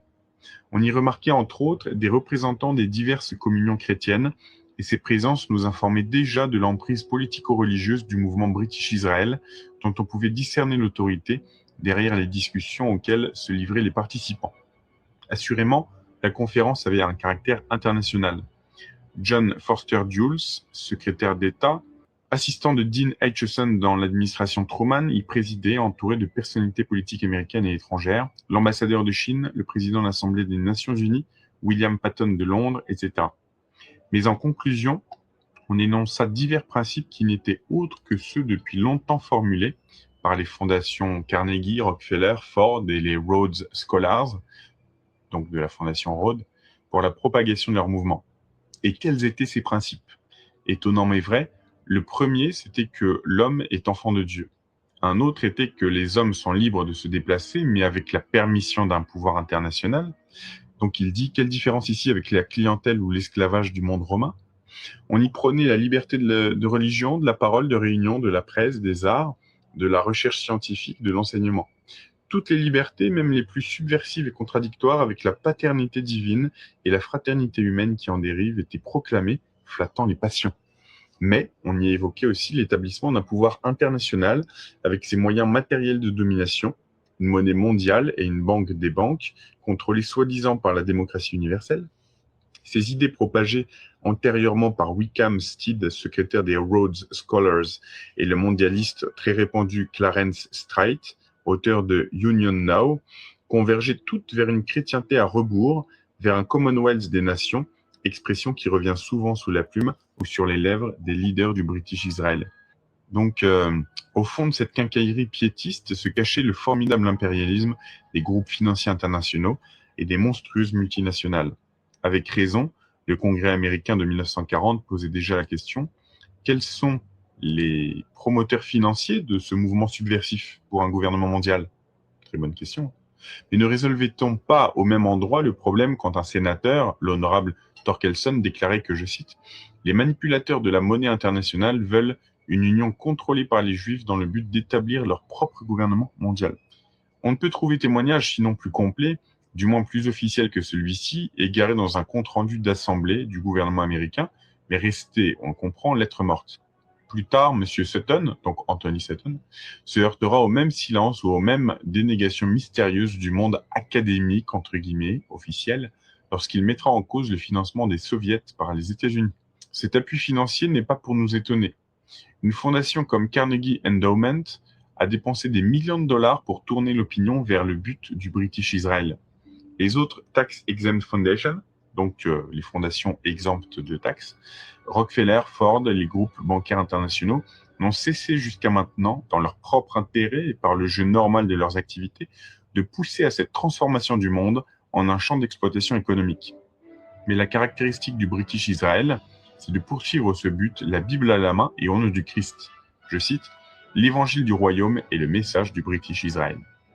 Herbert Armstrong dit lui-même de cette pseudo-chrétienté, je cite, voilà le royaume de Dieu, c'est la fin des gouvernements actuels. Ils deviendront alors les royaumes, les gouvernements du Seigneur Jésus-Christ, qui sera à ce moment-là le roi des rois. Fin de citation, dans Le Monde de demain. Dans le National Message de novembre 1933, un long article en forme de prophétie annonçait, non sans erreur, il est vrai, les étapes de cette transformation en vue du nouvel âge et concluait « Le monde sera unifié dans une universelle nationalité. L'Angleterre ou le royaume anglo-saxon sera le centre de cette unité. » Donc là aussi, il y aura des égaux un peu plus égaux que les autres. La loi commune purifiée sera établie universellement avec une administration centralisée. Alors, le monde sera réorganisé sous la propre administration de notre Seigneur. En d'autres termes, le gouvernement de l'Europe sera transféré au gouvernement anglo-saxon sous le nouveau covenant conclu avec la maison d'Israël. Ok. Fin de la citation. Dans ce projet de gouvernement que les puissances maçonniques justifient pour leur part avec des arguments humanitaires, apparaît une religiosité révolutionnaire. L'honorable Thorkelson revient à maintes reprises sur ce point au congrès de 1940, sans cacher son indignation, je cite, « Le fait demeure, dit-il, que le British Israel veut établir un État mondial avec David comme roi et d'après leur publication avec Jérusalem comme capitale. » Sous le maquillage d'une pieuse eschatologie chrétienne, sous le grand avènement entre guillemets du Seigneur et son règne millénaire, moteur financier mondial, peut-il être possible que les banquiers internationaux en soient les partisans? Peut-il être possible que ce mouvement soit lié à la loge du Grand Orient? N'est-il pas vrai que le British Israel et ses promoteurs comprennent le groupe qui maintenant pousse à la guerre? Et n'est-il pas vrai que ses partisans sont ceux qui contrôlent l'or et le crédit? Fin de la citation. Voilà donc qui revient à dire, comme l'écrivait Henri Coston, que Wall Street est l'ennemi numéro 1 des États-Unis. Ajoutons qu'il l'est aussi du monde civilisé, car les perspectives vers lesquelles on entraîne celui-ci sont celles de la Troisième Guerre mondiale. Voilà. C'est Pierre Virion le disait en 73. Les perspectives vers lesquelles on entraîne celui-ci, le monde civilisé, sont celles de la Troisième Guerre mondiale. Voilà. Et cette Troisième Guerre n'est déjà plus une éventualité, mais une certitude qui doit répondre à la fois au biblisme échevelé du British Israel et aux intérêts des argentiers qui l'inspirent. Ézéchiel et Zacharie fournissent aux premiers les consolantes assurances du triomphe définitif d'Israël. Il ne s'agit pas ici de l'État d'Israël, sans doute, quoique. Dans le National Message de mars 1972, G.C. Sadler entrevoit déjà la défaite de la Russie soviétique comme ayant accompli sa mission destructrice de l'Occident. Pour les autres, les maîtres de l'or et du crédit, cette défaite doit conditionner leur suprématie universelle. Mais nous allons voir que l'optimisme de ces prophètes n'est pas pour eux une garantie. Rhodes Scholars et Fabians, donc la société Fabienne, en babouche. L'action du British Israel, des Rhodes Scholars et des Fabians, qui s'interfèrent à chaque instant, dépasse, nous l'avons dit, les limites des USA et de l'Empire britannique, et le plus souvent avec une subtilité qui déconcerte les esprits mal informés de leur méthode d'infiltration. C'est ainsi qu'au Moyen-Orient, ils ont pris possession, peut-on dire, d'une secte religieuse en dissidence avec l'islamisme traditionnel pour en faire un succès d'année de leur mondialisme politico-religieux. Bab, l'élu, fondateur du bahaïsme avec son fils, Baha'u'llah, la gloire de Dieu, déclareront leur mission inspirée en 1844. Malgré leurs incantations au Dieu unique, nous nous refusons quant à nous à leur reconnaître une qualification mystique, même celle de mystique du dehors, qui ne justifie pas leur talent poétique et qui s'accorderait mal avec leur doctrine sociale très marquée. Donc, doctrine sociale très marquée par l'humanitarisme postérieur à la Révolution française. Le Bab et Baha'u'llah ont développé un mysticisme où se mêlent à l'islam un christianisme et un biblisme plus prononcés. Le succès de la secte lui valut au cours des ans à la fois des persécutions à de nombreux adeptes. Mais, et c'est ici que la chose nous intéresse, leurs appels publics à l'union de l'humanité au nom de l'amour universel et d'un Dieu unique, dépersonnalisant Allah, joint aux influences occidentales qu'accueilleront les deux fondateurs et leurs successeurs Abbas Effendi, 1844-1921, disposaient singulièrement le bahaïsme à devenir un véhicule de choix pour la diffusion du mondialisme au Moyen-Orient. Donc c'est surtout le petit-fils d'Abbas, Shoghi Effendi, le gardien de la cause, né en 1896, qui, introduisant cette conception politique dans la doctrine religieuse, transforma le tout en une sorte de British Israel à la mode islamique. En avril 1921, à l'âge de 25 ans, il fait ses études à Oxford au collège Balliol, un des plus purs foyers Rhodes Scholars et socialistes, voire même crypto-communistes de l'époque.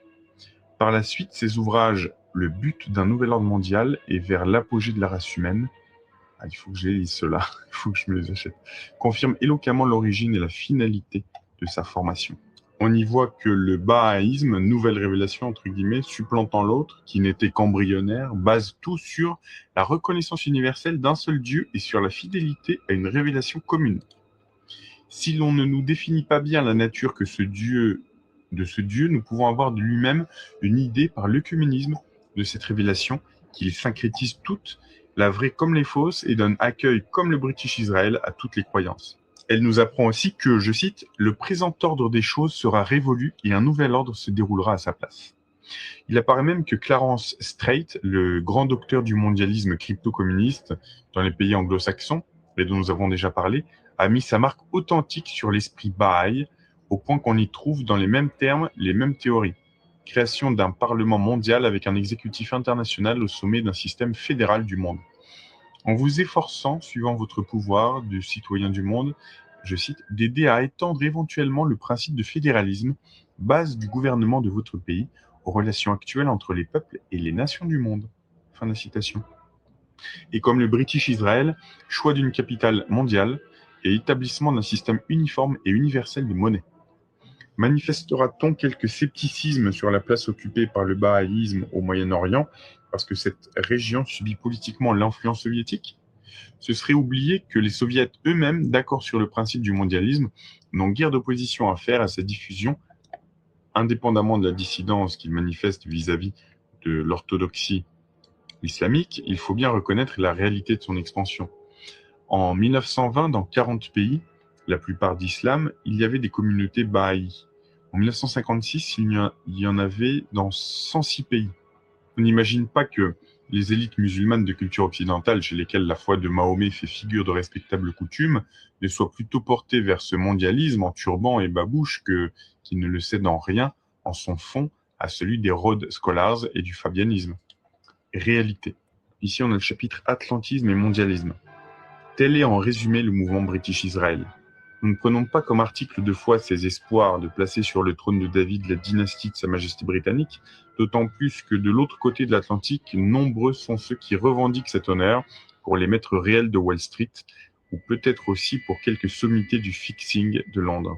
Tel qu'il est cependant, ce mouvement est le plus significatif des temps présents. Mais dans l'Europe de l'Ouest, l'opinion qui à coup sûr pressent le danger tout en constatant cependant son impuissance, écrasée qu'elle paraît sous le poids des événements, en voit-elle au moins la cause et les perspectives? Voilà un nouveau doute que nous ajoutons aux autres. Il faudrait pour cela qu'en face de l'énorme supercherie de l'affaire du dollar et de l'or, qu'en face des accords Nixon-Brejnev, de l'atlantisme prêché par Kissinger et de la guerre du pétrole, la mémoire ne lui fit pas défaut. Elle remettrait les vieilles nations chrétiennes en face des réalités sous-jacentes à tant de sinistres comédies, et sans doute alors celles-ci verraient-elles mieux où est leur intérêt et leur salut. Qu'on nous permette donc ici quelques précisions en rétrospective. Le mondialisme, tel que nous venons de le voir, date de loin, et sans rester dans le domaine de la théorie, il a très vite exercé sur la politique internationale une influence prolongée qui porte aujourd'hui ses fruits empoisonnés. C'est avant la Deuxième Guerre mondiale que le New Deal, animé par l'équipe du Brain Trust, le trust des cerveaux, parvint au pouvoir aux États-Unis avec le président Roosevelt qui leur servait de caution et de paravent. Et déjà, ils avaient poussé à fond jusque dans les faits les réalisations de la convergence doctrinale américano-soviétique. Le franc-maçon Roosevelt cumulait avec ses titres maçonniques les honneurs de plusieurs sectes ésotériques et pseudo-religieuses. Il était grand cèdre des cèdres du Liban et membre du Shrine of Temple. Possédé par le double illuminisme de sa supériorité personnelle et de champion d'une paix mondiale imposée par l'alliance des États-Unis et de l'URSS, il a poursuivi son rêve en appelant autour de lui au gouvernement des disciples de Clarence Strait et des communismes confirmés. Avec cet entourage, il est un des grands responsables de la Deuxième Guerre mondiale. Dans l'irremplaçable ouvrage de Bernard Fay, La guerre des trois fous, la plus minutieuse et saisissante enquête que nous connaissions sur ce sujet, on suit tout au long de la guerre la série tragique des erreurs où l'a poussé la démente fascination qu'exercèrent sur lui Staline et la Russie, jusqu'à faire de lui à la fin l'auteur de la désagrégation de tout l'Occident. À la désastreuse conférence de Yalta en 1945, il avait emmené avec lui, comme conseiller, Harry Dexter White, lancé dans l'administration américaine par Morgenthau, donc qui était banquier, et Alger Hiss, épaulé par Dean Acheson. L'un et l'autre étaient agents communistes. L'aveuglement de Roosevelt était tel que, prévenu plusieurs années auparavant par Whittaker Chambers, ancien agent communiste lui-même et converti au catholicisme, il éclata de rire et ne voulut rien entendre. Je cite : « Je vis, dit Chambers, que les communistes étaient beaucoup plus solidement établis dans le gouvernement que je ne l'avais supposé, et que tout effort pour les démasquer ou les déloger était fort compliqué par la situation politique dans laquelle ils s'étaient insérés comme des parasites. » Dans la personne d'Alger Hiss et de Harry Dexter White, le Soviet Militant Intelligence, je ne connaissais pas, le SMI, était établi près du cœur du gouvernement des États-Unis. Dans les années qui suivirent ma rupture avec le parti, la section secrète devint beaucoup plus formidable. Hiss devint alors assistant secrétaire de la trésorerie. Fin de la citation. Dans cette situation, dont l'histoire n'offre presque pas d'exemple, ces agents d'une puissance ennemie étaient en mesure de faire beaucoup plus que de soustraire des documents. Ils pouvaient influencer la politique étrangère de la nation dans l'intérêt de son principal ennemi, et cela non seulement en des occasions exceptionnelles comme Yalta, ou par le clan Morgenthau pour la destruction de l'Allemagne, plan généralement attribué à White, et par l'effrayant total des décisions qu'il prenait ou faisait prendre journellement. Fin de la citation. Le traité Atlantique Nord a été signé le 4 avril 1949.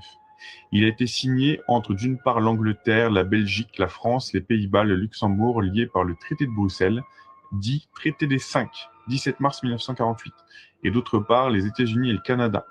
Il a donné lieu à la formation de l'OTAN, organisation du traité Atlantique Nord, en anglais NATO, North Atlantic Treaty Organization. Il consacrait la solidarité militaire de l'Europe occidentale avec les États-Unis, mais il emportait deux autres conséquences pratiques.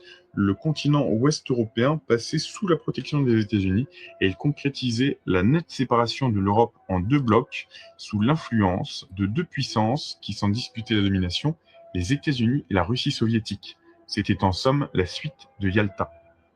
Ces conséquences, au-delà de la nature militaire du traité, étaient si réelles qu'à peine fut-il signé, la Federal Union, puissante organisation animée par Clarence Strait, faisait bruyamment campagne pour son élargissement au plan politique afin d'en faire le lien d'une sorte de fédération entre les États-Unis, la Grande-Bretagne et puis l'Europe de l'Ouest. Clarence Strait jouissait et jouit encore d'une renommée d'émérite docteur, de grandissime prophète du mondialisme. Né le 21 janvier 1896, il fit ses études à l'université de Montana, puis en Sorbonne à Paris, et enfin à Oxford, où il devint, comme il se doit, Rhodes Scholar, c'est-à-dire un étudiant financé par la Fondation Rhodes. En 1929, et pendant 10 ans, il fut correspondant du New York Times à la Société des Nations, et ensuite président de la Federal Union. Il est l'auteur de nombreux ouvrages dont nous ne retiendrons ici que les trois principaux, Union Now with Britain et Atlantic Union North. Clarence Strait a commencé par prêcher, avec succès d'ailleurs, l'incorporation des États-Unis et des démocraties européennes dans l'Empire britannique comme base d'un gouvernement mondial. Intéressant, hein. Prêcher l'incorporation des États-Unis et des démocraties européennes dans l'Empire britannique comme base d'un gouvernement mondial. En 1949, après le traité, il créa l'Atlantic Union qui se donne pour but d'incorporer les nations de l'OTAN en une seule union atlantique. C'est le programme de Kissinger. Maintenant, il préconise, au-delà de l'OTAN, un gouvernement mondial de toutes les nations, même communistes. La forme de ce régime universel serait socialiste, conformément aux théories du Fabian Bureau International. Oui, alors, ça fait FBI, hein, Fabian Bureau International, créé encore par Strait en 1941. Clarence Strait a exercé une influence prestigieuse aux États-Unis dans toutes les professions, surtout libérales, et au-delà des frontières des USA dans le monde entier. Sa doctrine, largement diffusée par l'Atlantic Union, a séduit la plupart des hommes politiques américains et beaucoup d'étrangers. Paul-Henri Spaak, le ministre belge, secrétaire général de l'OTAN, en est un brillant exemple. C'était le rêve de Cecil Rhodes, amplifié et remodelé selon le socialisme international des Fabians. Pour amorcer le rassemblement universel sous un gouvernement mondial, l'Union Now, pensait-on, devait englober 15 nations, les États-Unis, la Grande-Bretagne, le Canada, la France, la Belgique, la Hollande, la Suisse, le Danemark, la Norvège, la Suède, la Finlande, l'Irlande, l'Autriche, la Nouvelle-Zélande, l'Afrique du Sud. Et l'idée n'était pas neuve, je cite, « Le monde atlantique, c'était en ce monde seul, écrivait H.G. Wells, un pionnier du fabianisme, qu'une classe et une amplitude suffisante de pensée et de discussion sont possibles pour un adéquat développement de la conspiration ouverte. » Dès lors, l'Atlantic Union, les World Federalists, ne manqueront plus de harceler le Congrès américain pour obtenir de lui des déclarations mondialistes retentissantes, la plupart du temps sous l'inspiration de C. Strait. Avec un nombre impressionnant d'organisations subventionnées de près ou de loin par les Tax Exempt Foundations de Rockefeller, Carnegie, Ford et Warburg, ils infesteront l'opinion, les universités, la jeunesse, la presse par leur battage contre les souverainetés nationales et le patriotisme. Puissamment épaulée en cela par la propagande communiste, seule cette dernière, dénoncée et redoutée par les milieux de bourgeoisie occidentale, servira de masque à l'effroyable trahison Est-Ouest du mondialisme socialiste et totalitaire. Je trouve que c'est un bon terme, cette petite parenthèse, qui décrit bien le monde qu'ils souhaitent nous faire. C'est le mondialisme socialiste et totalitaire. C'est exactement ça. C'est la Chine, quoi. Et cependant, la convergence des entreprises est réelle et bien visible à qui se donne la peine d'un examen sommaire. Sous des dehors différents, l'identité des programmes, avouée d'ailleurs par Eisenhower lui-même, est frappante. Au congrès de l'Internationale communiste de Moscou en 1936, le programme de Staline fut exposé en 3 points. Premier, amener au socialisme l'économie de toutes les nations, particulièrement des démocraties capitalistes occidentales. Particulièrement les démocraties occidentales. Donc c'est nous, les ennemis qu'ils visent, en tout cas, pour tout écraser vers le bas. Ce sera nous les premières victimes, enfin, si je comprends bien. Deuxièmement, provoquer l'union fédérale de ces nations socialistes. Troisièmement, amalgamer toutes les unions fédérales en une union à l'échelle du monde. Le maître à penser, C. Strait, ne disait pas autre chose dans ses ouvrages Union maintenant, 1939, et Union maintenant avec la Grande-Bretagne, 1941. Lorsque le 25 avril 1945 s'ouvrit la conférence des Nations Unies pour la formation de l'ONU, c'est Alger Hiss, malgré les révélations du FBI, qui sera secrétaire de la conférence, amenant avec lui une délégation américaine de 46 membres du CFR, donc le Council on Foreign Relations, dont Owen Lattimore, Dexter White, autres agents communistes avec lesquels voisinait Foster Dulles. Le monde politique européen n'avait d'ailleurs pas été exempt de connivence. C'est en 1952, à Londres, lors de l'Assemblée mondiale des parlementaires pour le gouvernement mondial, qu'on mit en projet la constitution d'une force de police internationale dont les troupes de toute nation seraient toujours stationnées dans un pays autre que le leur. Exemple, des Russes aux USA, etc. Ce n'est plus guère une nouveauté de signaler la puissante influence dans le monde politique européen des Bilderbergers. Alors là-dessus, Virion, c'était un des premiers francophones à parler de Bilderberg, là en 73. Voire bientôt un gouvernement mondial, page 85. Ces mondialistes très amis des Rothschild et d'allure plutôt financière, dont les réunions sont tenues secrètes, poursuivent inlassablement leur but, un gouvernement mondial et une monnaie mondiale. En 1958, le 12e banquet annuel des World Federalists reçut les compliments du président Truman et d'Eisenhower. Nixon, de son côté, a toujours appuyé fortement le mouvement. Nixon, Brejnev, Kissinger. Multiplier les témoignages et les faits remplirait plusieurs volumes dont aussi bien le contenu se trouvait part dans une multitude de périodiques et d'ouvrages. Hâtons-nous donc plutôt d'en arriver au problème angoissant de nos jours. Richard Nixon, tantôt opposé à Nelson Rockefeller, tantôt protégé par lui, a toujours fait figure de brillant opportuniste. Donc cet ouvrage a été écrit par Pierre Virion quand Nixon était encore au pouvoir. Donc c'est quand même pour dire que c'est pas récent. Lorsque les soviets manifestaient leur faveur à Eisenhower, ils affectaient d'être en froid avec lui, mais ils le ménageaient. Peut-être se réservait-il en lui un futur allié. Il n'a pas appartenu pour rien au terrible CFR, Conseil des Relations Extérieures.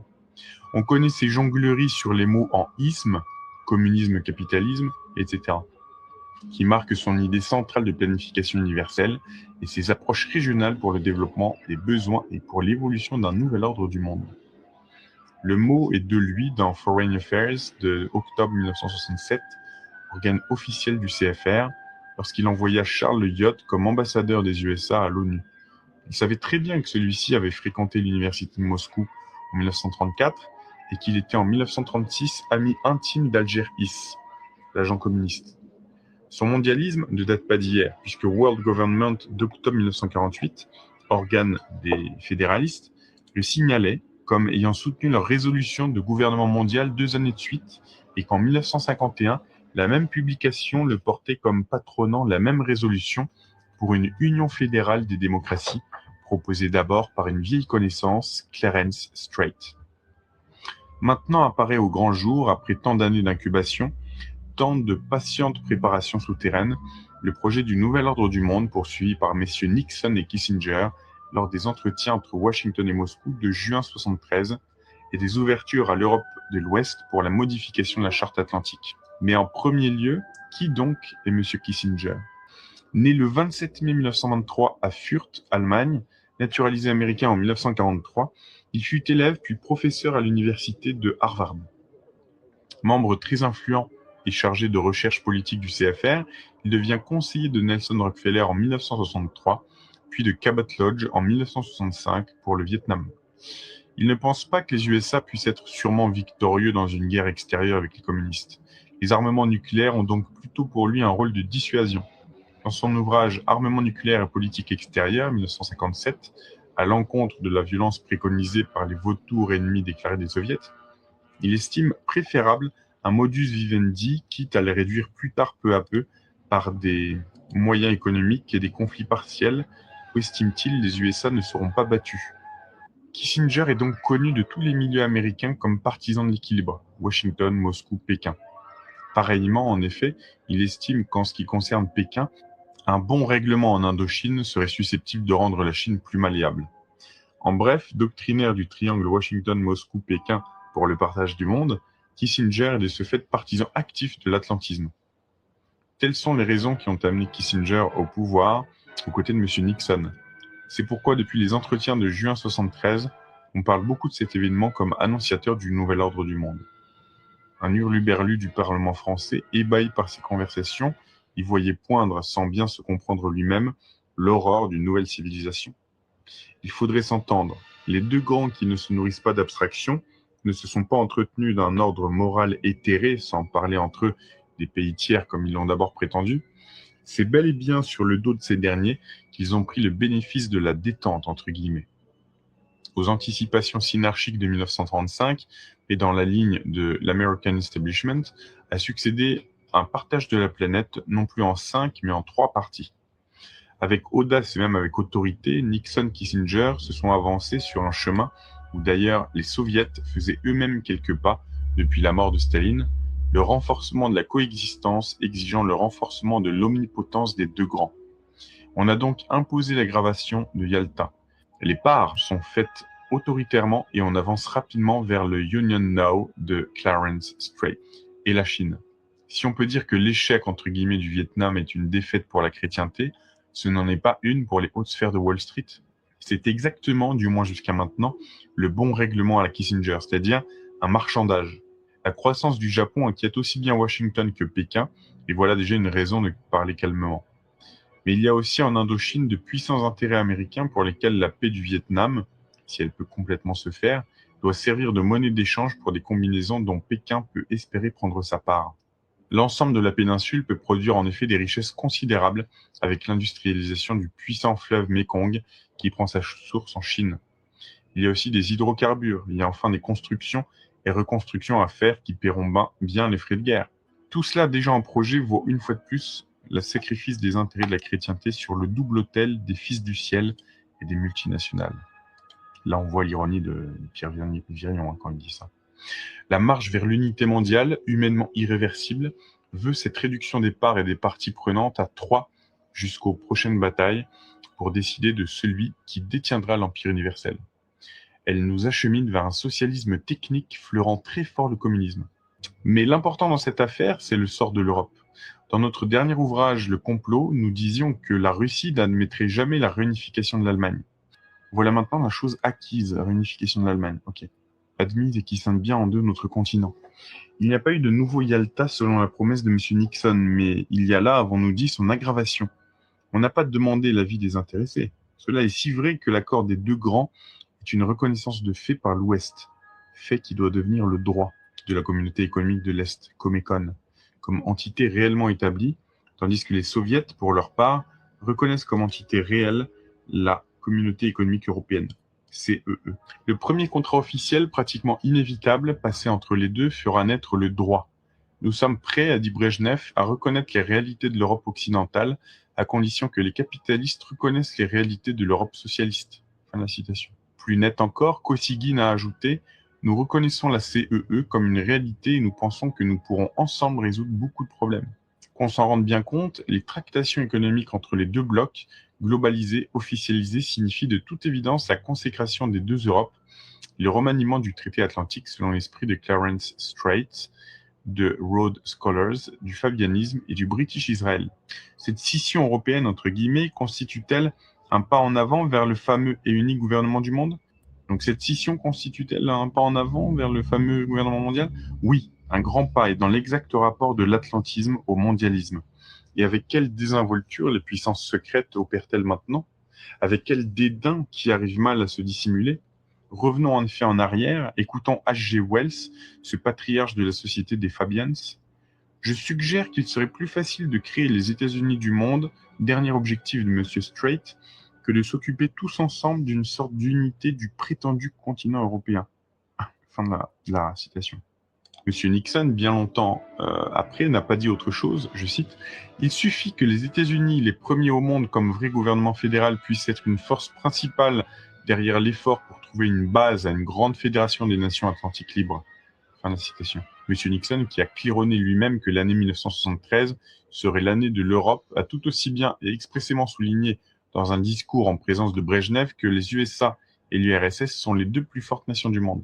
Cela nous suffit pour entendre qu'on ne demande pas son avis aux citoyens européens pour faire son bonheur en partageant son continent en deux zones d'influence coloniale selon les vues des deux puissances dont l'accord, on dit-il, sera le paradis de l'humanité. Il serait trop long de rechercher ici les sourdes menées qui sur notre continent, poussent les États à garder le silence sur le fond des négociations planétaires auxquelles se livrent les deux grands. Il va sans dire cependant que selon leur accord, le continent américain tout entier serait bien sûr de pleins bénéfices pour le partenaire le plus proche, tandis que l'Europe de l'Ouest, si elle consentait à entrer dans le dessin de M. Kissinger, deviendrait un satellite de Washington, comme celle de l'Est l'est de Moscou. Ces tractations, qui ne sont évidemment pas l'effet d'un coup de tête diplomatique, traduisent le désir d'en finir avec un problème qui préoccupe Wall Street peut-être plus que la Maison-Blanche, l'accaparement de l'Europe. L'Europe a déjà connu plusieurs tentatives d'unification qui, malgré leur irréalisme et leur fragilité, étaient cependant authentiques. Ceci est une autre question. Mais tant que ces tentatives n'ont pas eu l'heure de plaire aux argentiers du dollar, les États-Unis étaient de ceux qui s'y opposaient. Aujourd'hui, il s'agit de liquider l'affaire dans le sens voulu et ambitionné par les deux plus puissantes nations du monde. Telle est, réduite à sa plus simple expression, la solution recherchée avec une hâte à laquelle la crise du dollar et la crise du pétrole prévue depuis longtemps donnent un incontestable carrière d'ultimatum. L'or et le dollar. La première des pressions exercées, ce fut et c'est encore l'affaire du dollar. Les accords de Bretton Woods 1944 en avaient fixé le cours officiel à 35 $ l'once d'or. On en faisait ainsi un moyen de paiement international soi-disant aussi stable que le métal précieux. Ce système réussit à s'imposer de telle manière qu'il devint aussi monnaie de couverture pour les banques centrales de l'Occident. Les discriminations captieuses ont vainement masqué la réalité de l'inflation inouïe qui en est résultée, ont distingué les euro-dollars puis les arabo-dollars, les dollars financiers, les dollars commerciaux, et depuis longtemps, l'once d'or ne valait plus 35 $ mais davantage. Il ne fallait pas être grand clair pour discerner alors la conséquence qui pouvait s'ensuivre, d'autant plus que par un coup autoritaire d'une audace incroyable, le gouvernement des États-Unis devait déclarer le dollar inconvertible en or. Donc ça, je crois que c'était Nixon en 1973. Cela signifiait le refus d'abord de tenir ses engagements, mais aussi le fait que les banques centrales qui avaient absorbé des quantités de dollars comme monnaie de réserve, c'est-à-dire comme couverture, virent leur bilan faussé par la dévaluation et la baisse constante de cette monnaie. Il est notoire qu'à ce moment, la Banque de France a dû passer des sommes considérables en compte spécial, c'est-à-dire en perte. Nous ne sommes donc pas convaincus, loin de là, que les grands leaders de Wall Street se soient trompés dans le calcul d'un si discutable procédé. Nous le pensons d'autant moins après les insinuations répétées de messieurs Nixon et Kissinger que les fluctuations de leur monnaie sur les marchés étrangers leur sont indifférentes. Ajoutons qu'elles corroborent leur politique. Et c'est bien cela, car il arriva que les banques européennes réunies à Nairobi, constatant le blocage de la situation, se crurent forcées, malgré les résistances françaises, de s'orienter vers la plus mauvaise solution, celle qu'exigeait le Trésor américain, fonder le dollar et les autres monnaies sur les DTS, les droits de tirage spéciaux, c'est-à-dire sur une monnaie fiduciaire internationale au pouvoir du Fonds monétaire international, dont on se proposait de politiser le directoire. On voit d'ici se profiler toutes les perspectives d'un impérialisme monétaire tenant en main l'Europe atlantique et même l'ébauche d'une future monnaie mondiale. Chose curieuse, a-t-on remarqué que c'est seulement à partir, et peut-être même un peu après la conférence de Nairobi, que le dollar a commencé à remonter? Ces étranges coups d'accordéon ont pour conséquence de domestiquer l'Occident. Et ce n'est pas tout. Aux banques centrales qui se proposent d'effectuer entre elles et malgré tout leur liquidation réciproque en or, Washington s'oppose de toutes ses forces sous le prétexte spécieux de respecter les accords de Bretton Woods après en avoir dégradé le système. C'est que les USA veulent à tout prix, comme nous l'avons vu avec le British Israel, la démonétisation de l'or. L'or démonétisé ne serait plus qu'une marchandise sujette à monopole entre les mains de ses détenteurs. C'est ainsi que les États-Unis, actuellement, ont stocké des quantités d'or, ce métal précieux, dans leur caisse d'État. On se rappellera ici la formule devenue célèbre, l'or est à nous. Les graves contraintes qui pèsent sur l'Occident tendent à lui forcer la main, à lui faire accepter les conditions de l'Atlantic Union en place d'une action, d'une alliance à objectif concerté mais libre, comme le voudrait la nature des choses. Nous avons évoqué cette crise monétaire qui, depuis 2 ans, harcèle l'Europe. Non pas que les États-Unis n'en aient éprouvé eux-mêmes quelques dommages, parce qu'elle est habilement exploitée sous la conduite du big business, des immenses entreprises multinationales américaines. Celles-ci capitalisent 270 milliards rien qu'en fonds spéciaux, et ça c'était à l'époque, contrôlent 25% du commerce mondial, ce qui suppose des fonds de roulement encore plus gigantesques. La poursuite de leur expansion exige la maîtrise croissante des marchés de la planète. Je cite, « Les États-Unis, dit M. Kissinger, doivent agir et être responsables d'un système de commerce et monétaire international plus vaste. Et le dollar, qui n'a vraisemblablement pas fini sa carrière, pourra encore nous dicter sa loi, à moins qu'une monnaie mondiale ne prenne la relève. » On continue avec le chapitre « Le pétrole ». Les perturbations monétaires ont des rapports avec l'affaire de la distribution du pétrole. À vrai dire, il n'y a pas de crise du pétrole, chacun le sait. Celui-ci ne manque pas. Inutile d'énumérer les nombreux gisements repérés sur la carte du monde. Les États-Unis eux-mêmes, les moins touchés dans l'immédiat, ne manquent pas d'immenses ressources à terme. Ils ont en effet les réserves du Texas, de l'Alaska et de l'Arctique, capables de satisfaire pour un temps les besoins mondiaux. Et les voilà qui se tournent maintenant vers la Russie, non pas tellement en quémandeur, mais que par manière de colonisation financière. Ils proposent aux soviets l'exploitation de leurs gisements sibériens, des milliards de dollars, et ceux-ci semblent s'être déclarés d'accord moyennant des livraisons de blé dont ils ont besoin. Une note du Washington Observer du 15 mars 1972 faisait à ce propos une curieuse remarque qui laisse rêveur.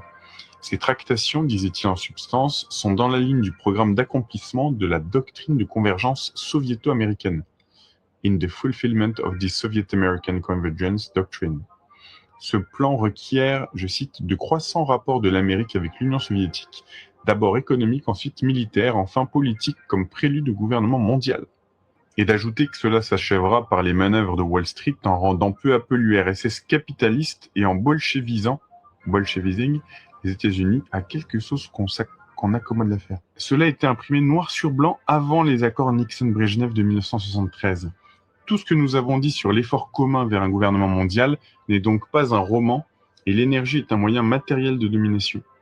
Si on considère l'immensité des besoins mondiaux en pétrole, qui jusqu'à présent et pour un temps encore restera un élément déterminant de toute l'activité industrielle dans tous les pays, il apparaît que le monopole des ressources énergétiques, implantation, recherche, extraction, commercialisation, transport, confère sur le monde entier une puissance absolue devant laquelle l'Europe de l'Ouest ne pourrait que s'incliner.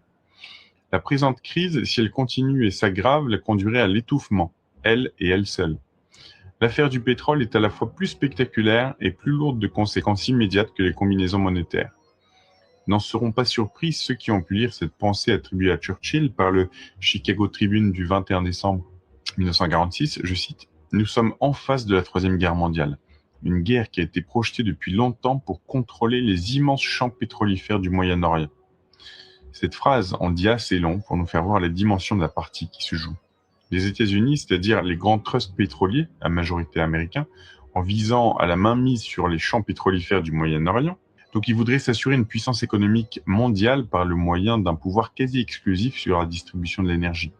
Cela mettrait l'Europe occidentale en condition sans engager toutefois l'avenir vis-à-vis des autres parties du monde dont les ressources à terme peuvent encore sauvegarder l'indépendance. On ne comprendra pas l'hostilité des pays arabes si on ne tient compte de cette prétention. C'est clair.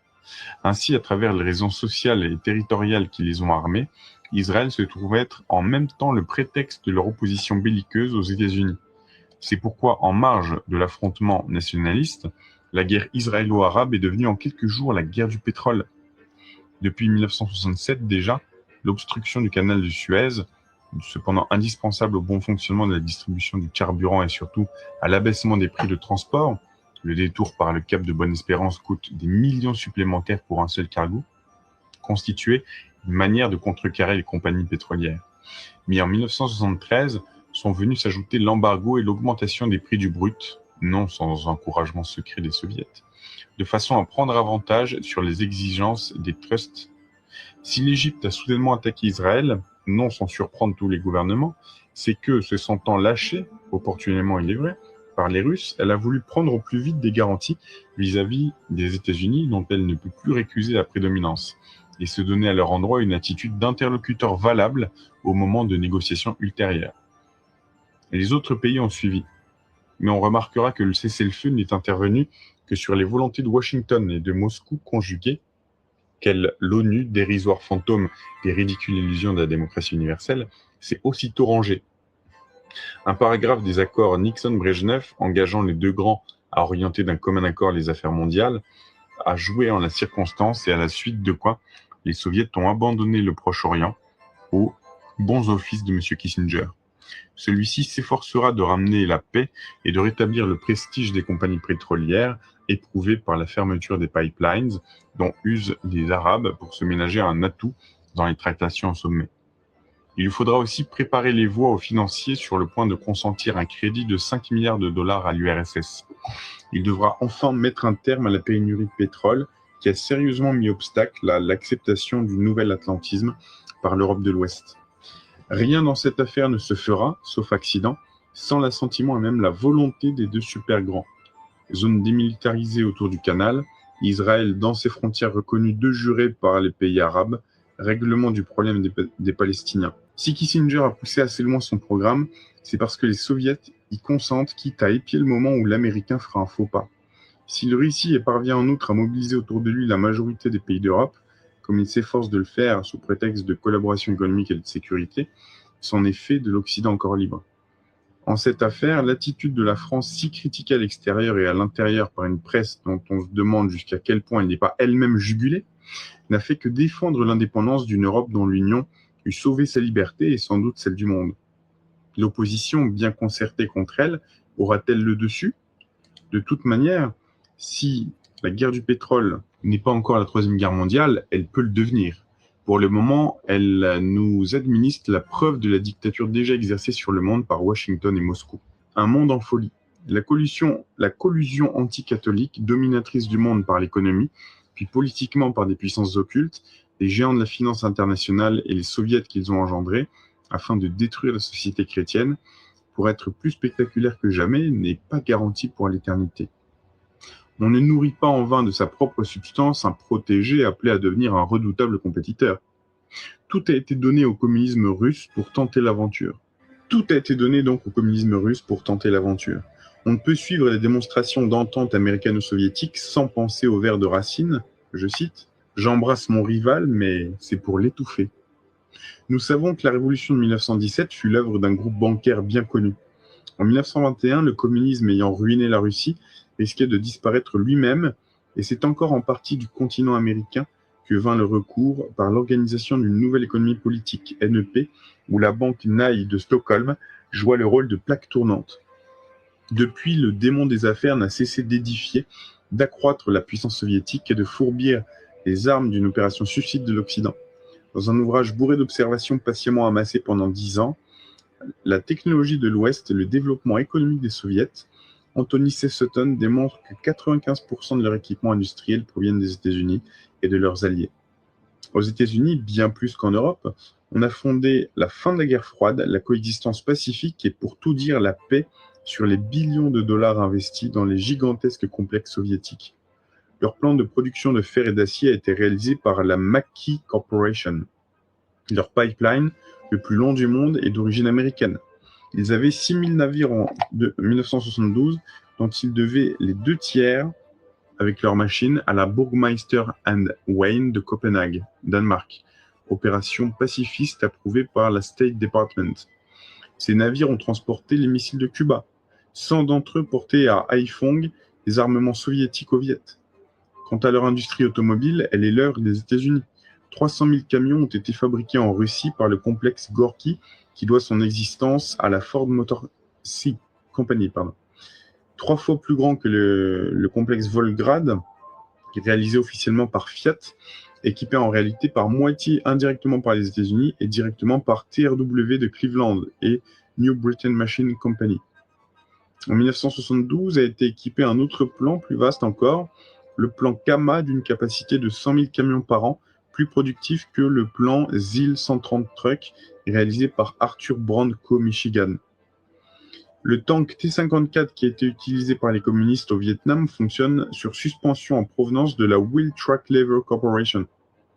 Au mois d'avril 1973, l'Occidental Petroleum Corporation a passé avec l'URSS un contrat de 5 milliards de dollars pour la construction d'usines de production chimique. Il s'est trouvé des hommes pour affirmer qu'une telle coopération économique avait pour but d'adoucir les rapports entre l'URSS et l'Occident. Rarement, ce genre d'opération a amené la paix. Elles n'ont pas empêché la guerre de 1940. 100 000 Américains sont morts en Corée et au Vietnam, tués par les armements américains. Il serait insensé de croire que les Soviets, dont l'agriculture est déficiente, ont poursuivi chez eux un tel développement industriel, convertible d'ailleurs en industrie de guerre, pour ne pas s'en servir avec leurs 2 millions de soldats, leurs 500 000 marins, leurs millions de tonnes d'explosifs. Malgré trop de bonnes paroles, soyons certains que de l'âge de guerre, ils n'ont enterré que le manche. La prudence leur commande l'adoucissement de leurs rapports sur le front ouest à cause de la Chine sur l'autre front, tout autant que M. Nixon. M. Rockefeller s'ingénie à se concilier Pékin et pour faire des affaires et pour faire pièce à Moscou. Mais la guerre est maintenant aux portes de l'Occident. La politique insensée suivie jusqu'ici livre l'Europe en pâture aux hordes communistes. L'équilibre militaire stratégique, dit M. Kissinger, est passé de la prépondérance américaine à une quasi-égalité impliquant la nécessité d'une nouvelle compréhension des exigences de la sécurité collective.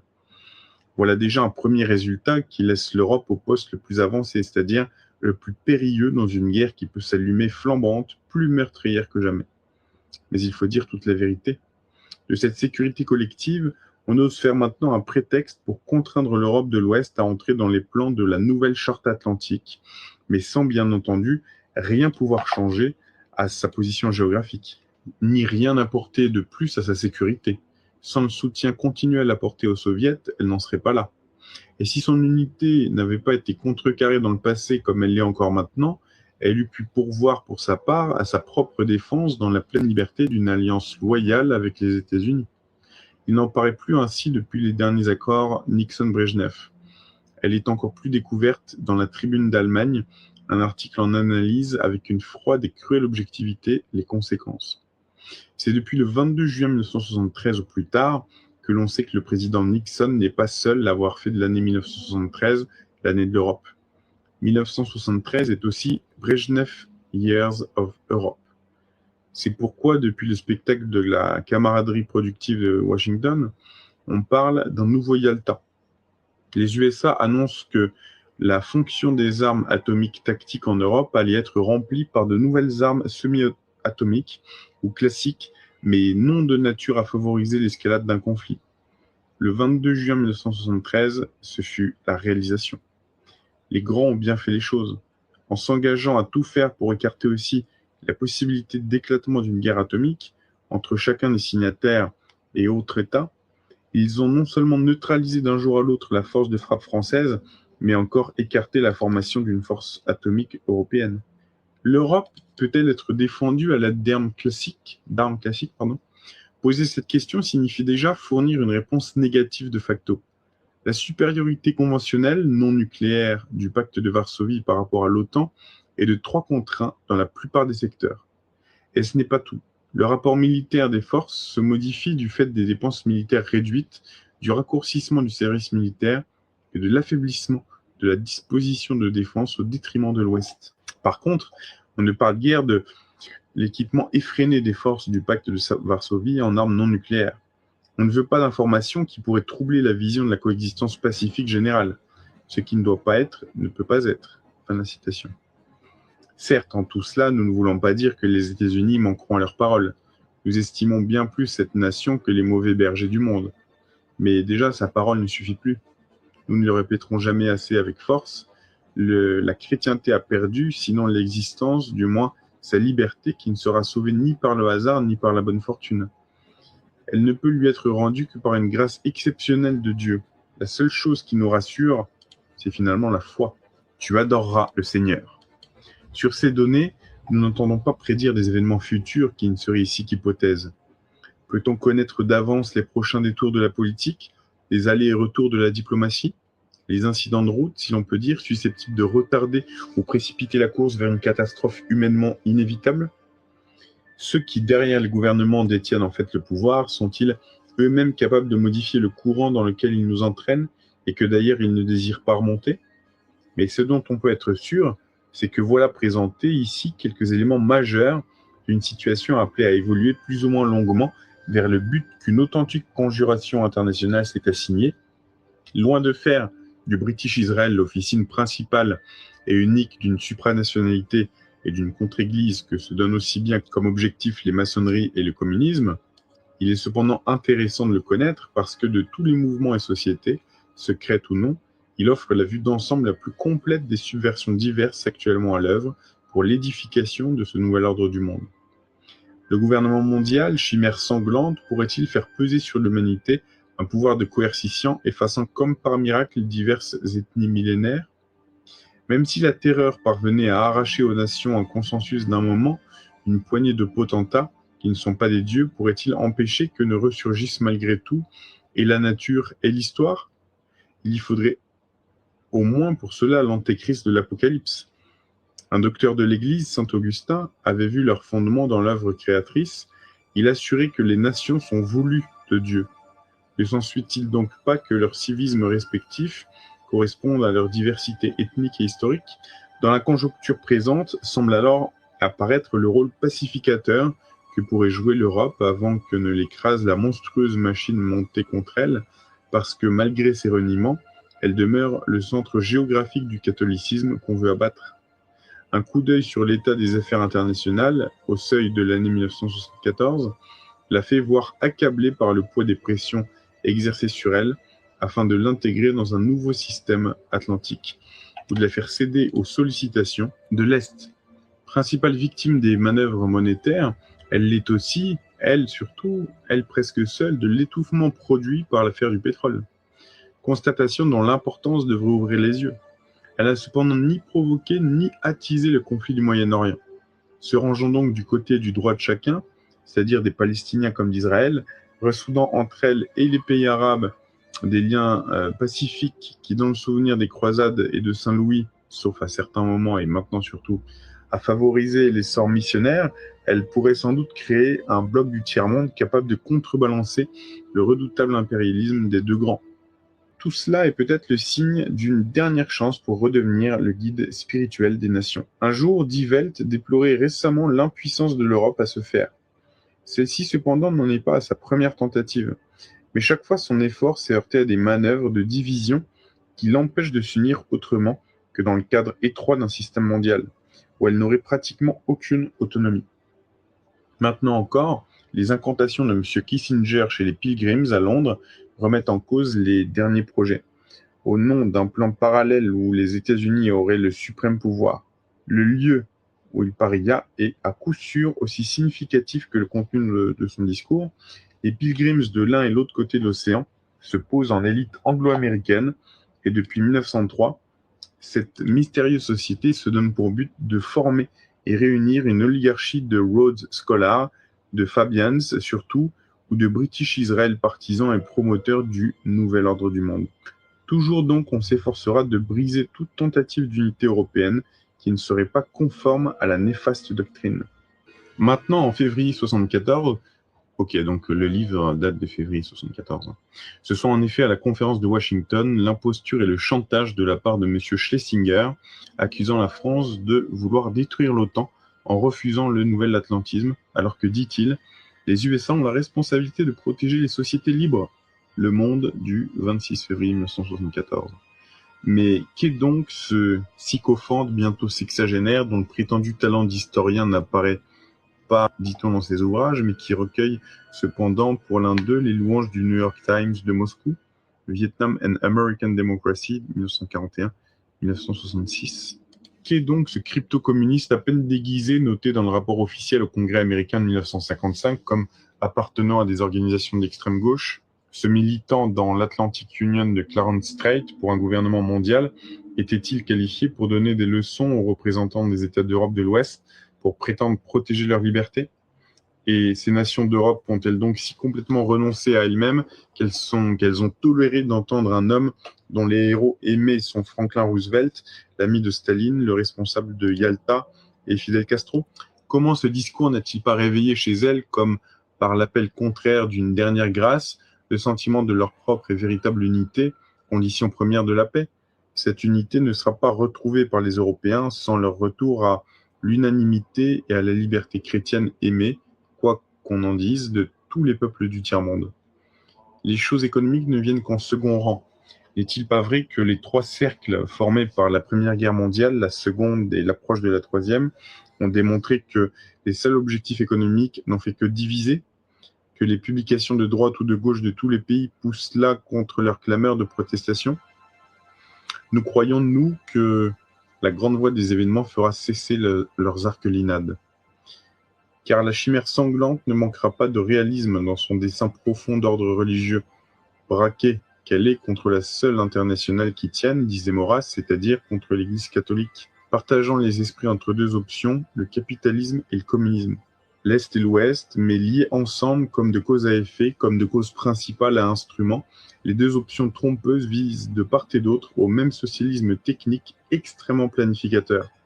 On voit ce que leur mariage, qui est déjà dans les faits, pourrait, s'il se consommait sous le règne d'un mondialisme totalitaire, réservé au travail et à la justice sociale. On y est là, en 2025. Mondialisme totalitaire. C'est dingue comment Pierre Virion, il y a plus de 50 ans, réussissait à deviner que ça tournerait comme ça. C'est impressionnant quand même. Très visionnaire. Les rapprochements américano-soviétiques annoncent une tentative d'unification politique, sociale, religieuse de notre monde qui déjà et de plus en plus se socialise. Ces rapprochements n'excluent pas la guerre, loin de là. Ils l'appellent car finalement, trois partenaires, c'est trop pour l'unité. Il faudra que deux d'entre eux s'effacent. Peut-être les trois si, comme il faut le souhaiter, Dieu intervient à son tour. Hors du catholicisme, ni l'Europe, ni le monde latin, ni les peuples anglo-saxons n'échapperont aux événements qui s'avancent, puisqu'ils se livrent eux-mêmes dans l'ignorance et la facilité. L'âge nouveau, la cité future vers laquelle on nous entraîne, c'est celle-là même que, s'inspirant de saint Augustin, Léon XIII, dans l'encyclique Humanum Genus, appelait la cité de Satan. C'est une nouvelle église, une contre-église en gestation, mais présentée comme étant celle du vrai christianisme. On en parlait dans la partie 1, c'est-à-dire le vrai selon eux, selon les autres, c'est-à-dire la gnose. L'église romaine, au contraire, étant considérée comme l'antre de l'antéchrist promis à la destruction. C'est l'essence même de la subversion. Les trônes maritimes d'Angleterre, de Norvège, de Suède, de Danemark, de Hollande, protestants et bibliques, demeureront calmement par la miséricorde divine, et aussi leur fille, la République des États-Unis, vieille seulement de moins de 2 siècles, berçant une douzaine de races sous l'ancienne loi de Dieu, les forces au service de la liberté, et a consacré son économie à pourvoir aux moyens d'empêcher le retour de la barbarie médiévale et de la tyrannie spirituelle. Fin de la citation. Mais le protestantisme lui-même ne serait qu'une transition, et la protestantisation générale qu'une étape. Donc c'est ce que je disais pour, vous savez, certaines messes catholiques où on a des chants et des danses finalement comme aux États-Unis, là, comme les évangélistes. Ah oui, c'est la protestantisation générale. Donc ce serait qu'une transition, qu'une étape vers un monothéisme portant la marque du judaïsme post-christique, puis du luciférianisme des plus hautes maçonneries.